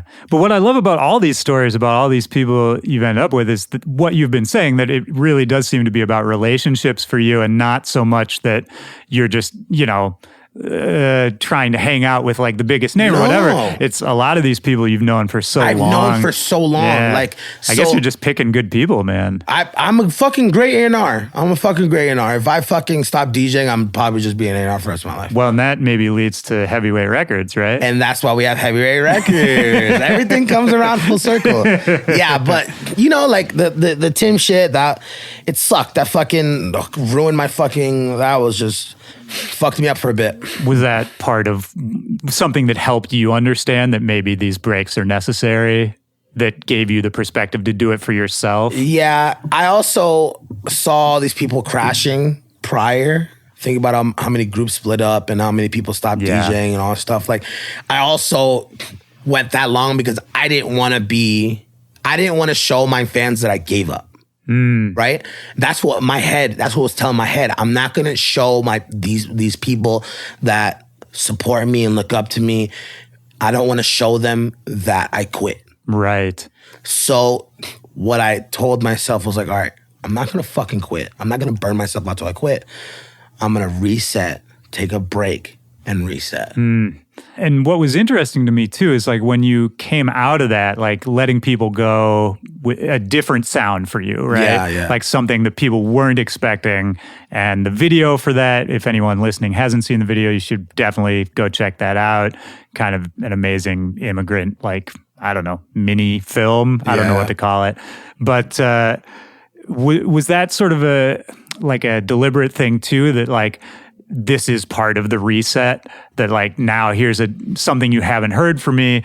This is, you know. It was, I wanted to show, because you know what? It's like, Not to mention all the topical political stuff, which I also want to talk about. But I also, I mean, I just wanted also to come out and show people that I could also release music with some content and with real weight. Yeah. And have music be relatable to a lot of people going through shit. Yeah. You know, like majority of these people, like if you hear Letting People Go, it's a heavy song. You know, it's a special song. It is, man. And I feel like, and that comes back to my thing about everyone releasing so much.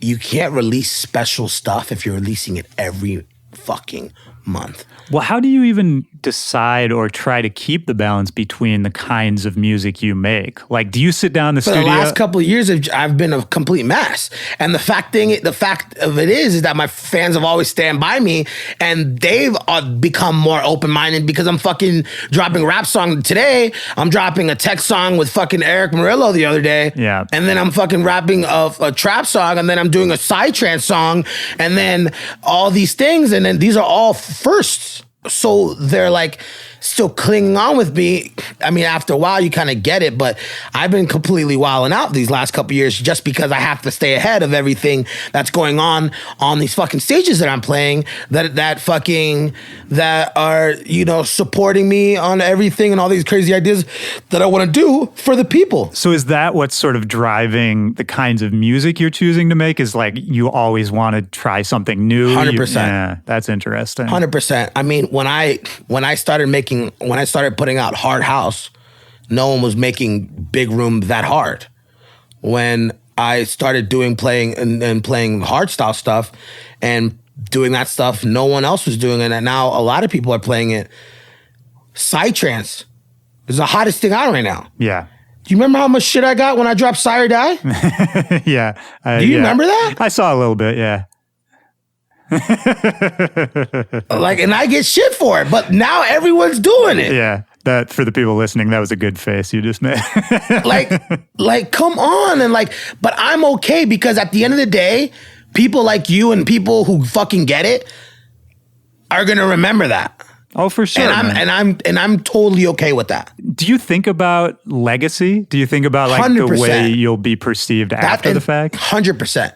And that's why I'm taking all these risks. We mentioned heavyweight, and I wanted to talk about that just for a second. Not how did the idea to start a label come to you, because that seems sort of obvious, but like it just seems like both with heavyweight and even I'll put it on like the rare festivals that you do too, there's like a level of involvement that you have that I don't really see with a lot of other like big name people who then start their own sort of branded things.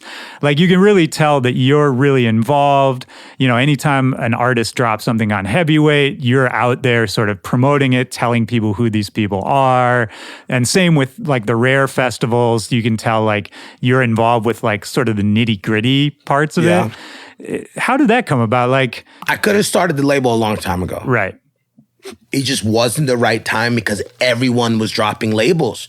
Think about how many labels came out 4 years ago. A lot. How many of those labels completely diminished? Well, it's either they're completely diminished or you can just sort of tell that or they're just releasing their own music on there. Well, there's that. And then I think there's the artists that sort of check out of it and just let somebody else run it. And then they kind of just lose their identity. Like they're still there, but. Bro, you got to think about, all right, so the label thing has been very, very serious to me because there's the saturation of fucking EDM labels came out.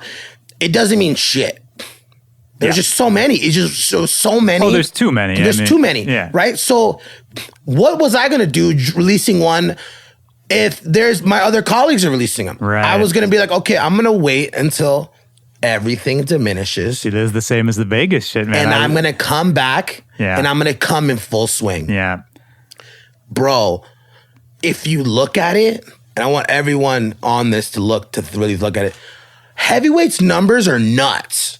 What I did with Gravedigger, no one's ever done that. As far as just launching a totally unknown artist. No like one. And no one's, like, bro, like what I did with Gravedigger, I made that happen in 2 months and he sold out to El Rey.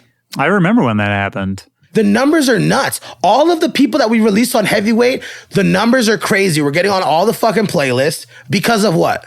Because of the relationships I've built. Back to that. And it's not enough. It's not a fucking label guy having this conversation saying, hey, we have this new guy on the label. No, it's me calling them and being like, yo, I have this new guy. The song's crazy. Let's fucking get up on the playlist. Let's get 1 million fucking plays. Let's get 3 million plays. What's Rampage is at like almost 10 million plays. That was the biggest trap song last year. Yeah, it was big, man. You were hearing it everywhere. If this is, my name's on it, I'm going to fucking put it behind me. I'm the main promoter of Rare. Right, that too. And it makes me think about earlier where you were talking about how you would never go through your management for these, business talks either. Like it was always I'm making you. these deals with these DJs myself. Yeah, maybe that's the difference. Maybe that's why it feels different to me. I don't know. Like it feels not only authentic to you, but also just that like I see you getting behind it in a way I don't see a lot of other people with those kinds of brands, But you know where I get that from?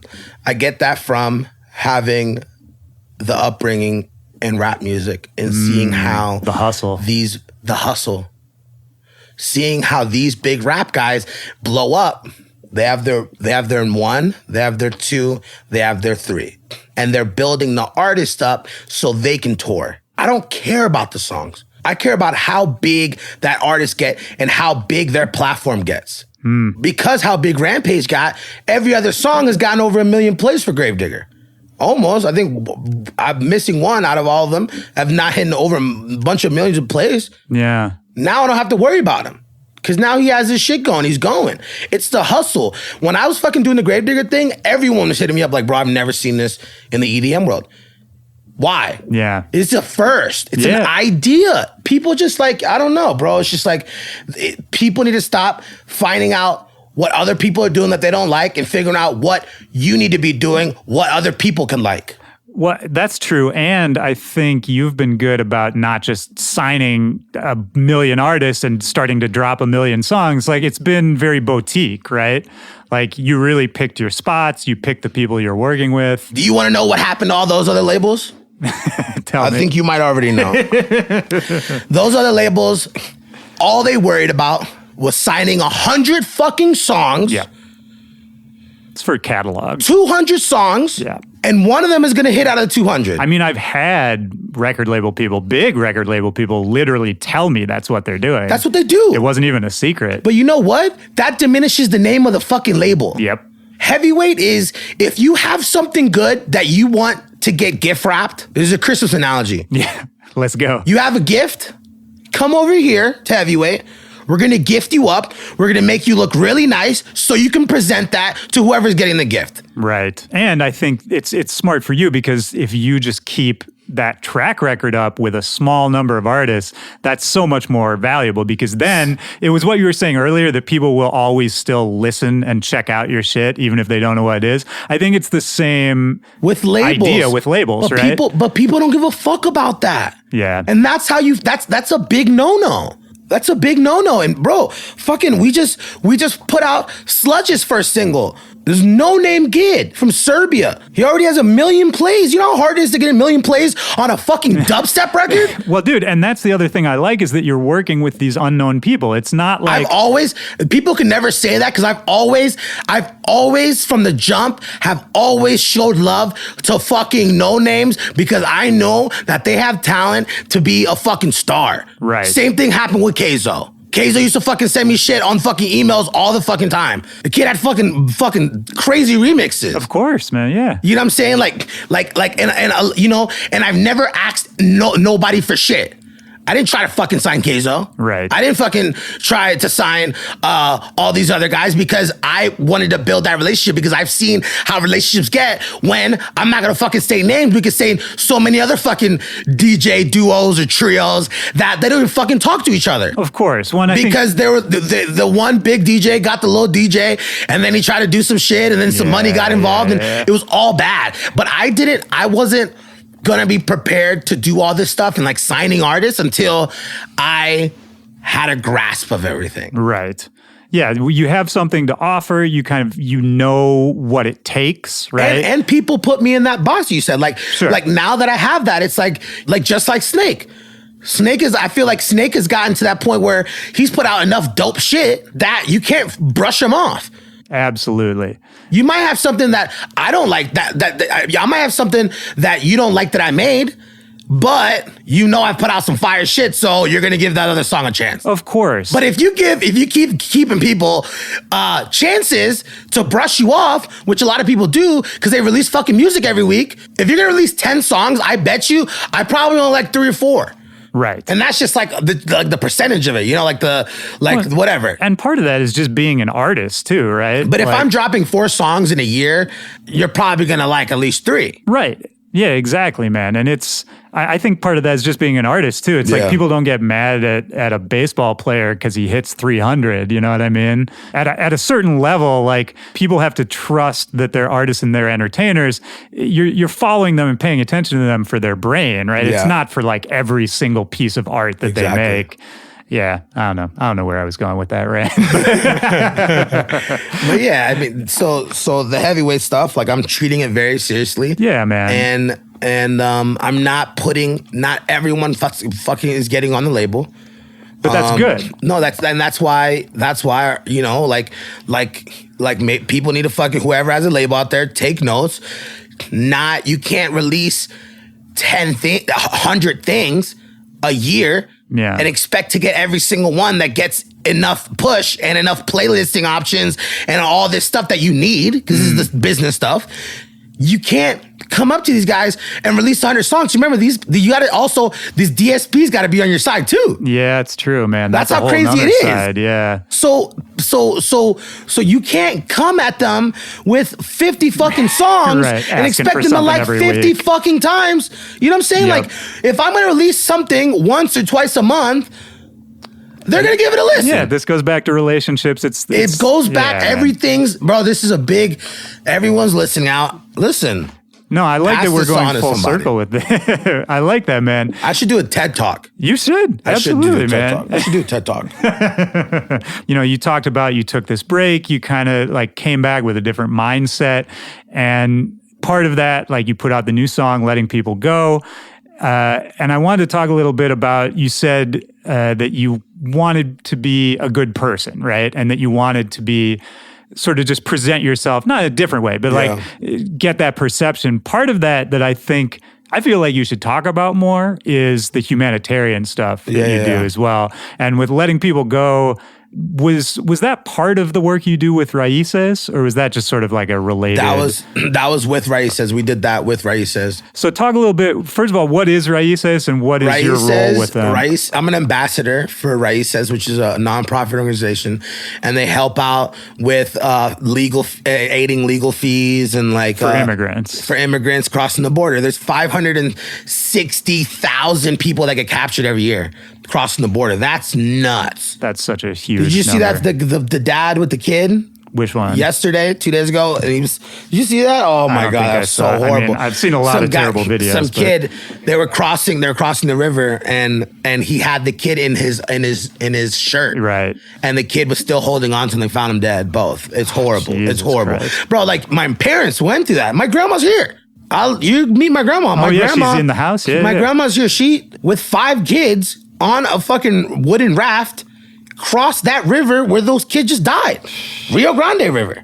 Wow. My grandma's chilling here. And it's crazy to think about like the cycles of shit too, man, because it's sad that like in 2019 the same shit is happening at our border that was happening in the 70s. And it's happening even worse, bro, because there's more people trying to. There's so much fucked up shit going on in Mexico right now, dude. Of course, like people are trying to get out, and it's not just Mexico. It's fucking Honduras and the gangs and shit and all that stuff. Like, well, it's bad there, but then what's happening here with the camps that we're putting people into. I mean, you want to talk about legacy and the way history is going to look back at this shit, man. Yeah, like, no, it's terrifying. It's horrible. Then the crazy part is that I get crazy fucking love from McAllen, Texas.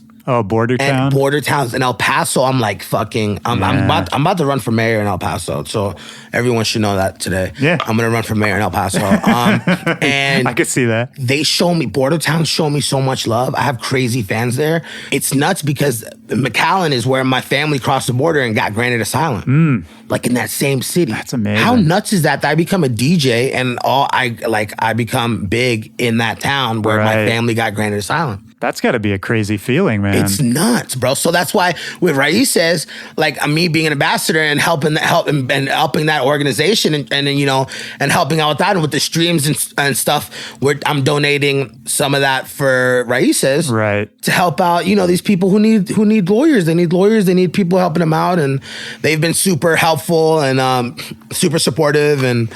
Yeah, like that, and then also you built some schools as well. I built right? schools. Yeah, I built 2 schools. I built two schools in Nicaragua.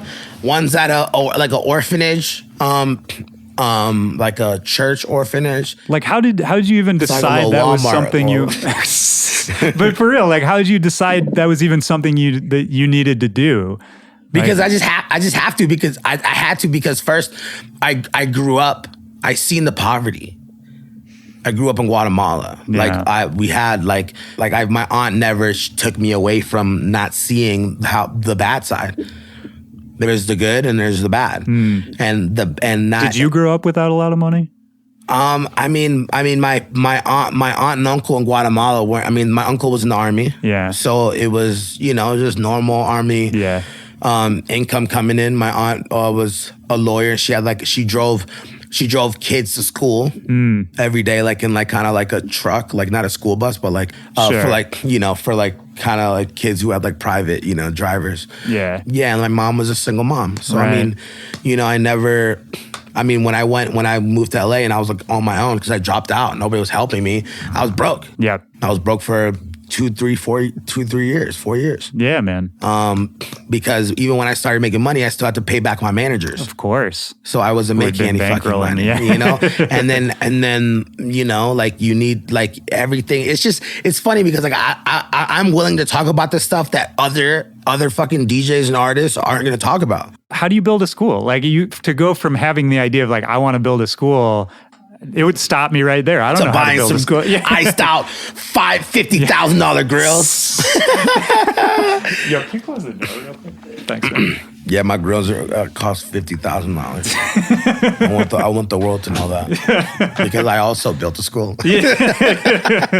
Nah, building a school it's tight because they show you like fucking updates to it and shit. And like I went and did the opening and I brought my parents and I put like a plaque and the plaque says Chipotle Gang. Oh, that's and so then funny. I have like a fucking plaque that says like it's my grandma, my grandpa. Yeah. Thank you for I'm gonna give back to your country and I'm a fucking nice guy. Just put that out there. I'm a nice fucking guy. 100%. I'm a nice guy. I just. How'd you decide like where to build the schools? Like where? We did it with the organization. Just like areas that were in need. Yeah. Just like places that needed like new, new facilities, like new schools and library. Like the first one, it started with the library, and then it became like a computer room, and then it's like a learning center. Yeah.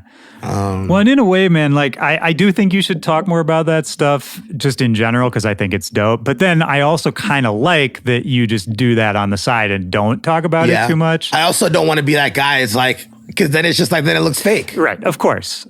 So if somebody asks for me, I built a school. Yeah. And I also bought $50,000 grills. So well, and that's the balance that we've been talking about, right? That's the balance. I don't know, man. I feel like that's a pretty good way to wrap it up because that is you to me. It's like it's both at the same time.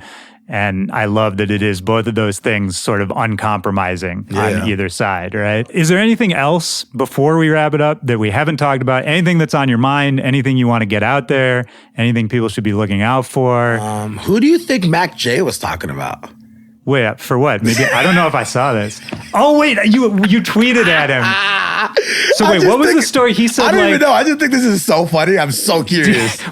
He said like, what was the story? Somebody said something. It was pretty. It was the way he typed it. It was really funny. Yeah. So I don't know. I'm just so eager to know who he was talking about. No, but like actually, what was the story? What did somebody say to him? I'm trying to remember. The person said, the promoter came up and was like, "Hey, you good?" Like at sound check. And then, right. Some other artist was being an asshole. And then the artist told the liaison, "Don't talk to me. Talk to my manager." Right. But I don't know who would say that. That's pretty insane. That's pretty intense. That's pretty intense. Yeah. Like you have to be like who would you like? Who says that? So if I mean, for all the internet detectives out there, I bet you could figure out like when he tweeted that. Go look at where he was playing. Somebody I feel like listening to this podcast can go figure that out. And please tweet me and let me know because that's your homework. Because then week. I'll tweet Mac J and then be like, was it? And I'll tag him too. That'd be so funny. A lot of stuff that I do too is because out of pure, I just think it's just hilarious. Yeah. That's part of it too that I feel like maybe gets lost. Is like you have. To me, a lot of what you're doing, there's a lot of humor in it. And I feel like over Twitter, over the internet, sometimes that's hard to, people don't see it, you know? Yeah. Like it's hard to get tone out of a Twitter conversation.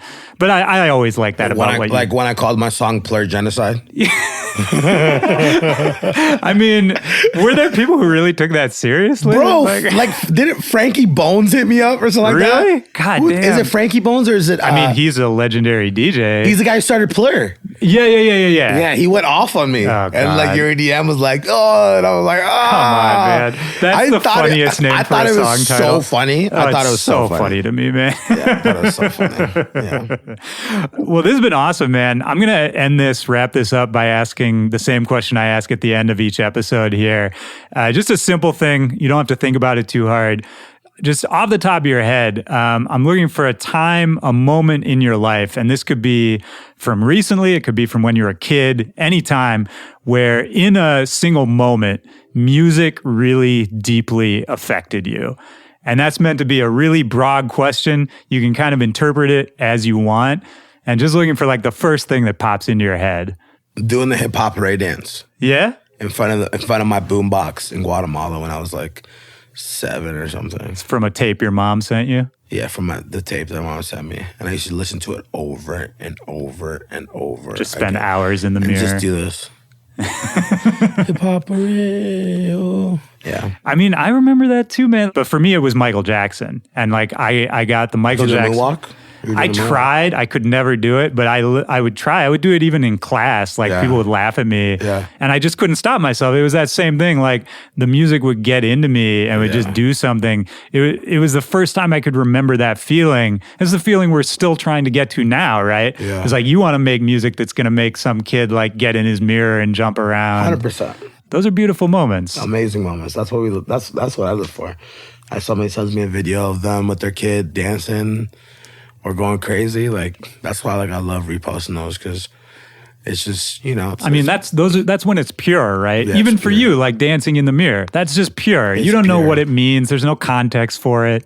I didn't know what they were saying. I just knew hip hop. That's right. You didn't even know the language. I didn't know.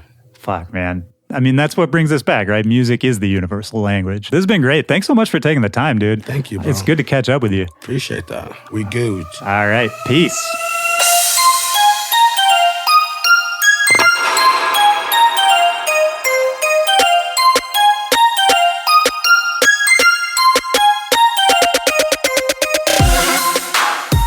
All right, that's the show. Shout out to Carnage. That was such a fun day, man. I'm really glad we got to hang out. I'm really glad we got to sit down for that. For everybody out there listening, I hope you enjoyed that as much as I did recording it. Don't forget, Carnage has a lot of new music out right now. There's Letting People Go, the new Diplo remix. There's the new one with G-Eazy and Wiz Khalifa called Wait For Me. The brand new one that he just dropped called Blitzkrieg. Basically, there's something for everybody, and he's not letting up. So hit the link in the description of this episode to go check out all the music from Carnage, all the tour dates, everything is in that link. My name is Willy Joy. You can always keep up with me. backtobackpod@gmail.com is the email address, or you can hit me up at Willy Joy or at backtobackpod on all social media. That's it for this week. Big episode. Man, that was fun. And I am not letting up either. I have a bunch of cool episodes planned, a bunch of cool ones coming up. So make sure to subscribe, rate and review the show, and most importantly, have a great week. Take care of yourself. Go out, have some fun. I hope you kill it at whatever you're trying to do this week. And I will talk to you next Tuesday. For Back to Back, this is Willy Joy. Peace.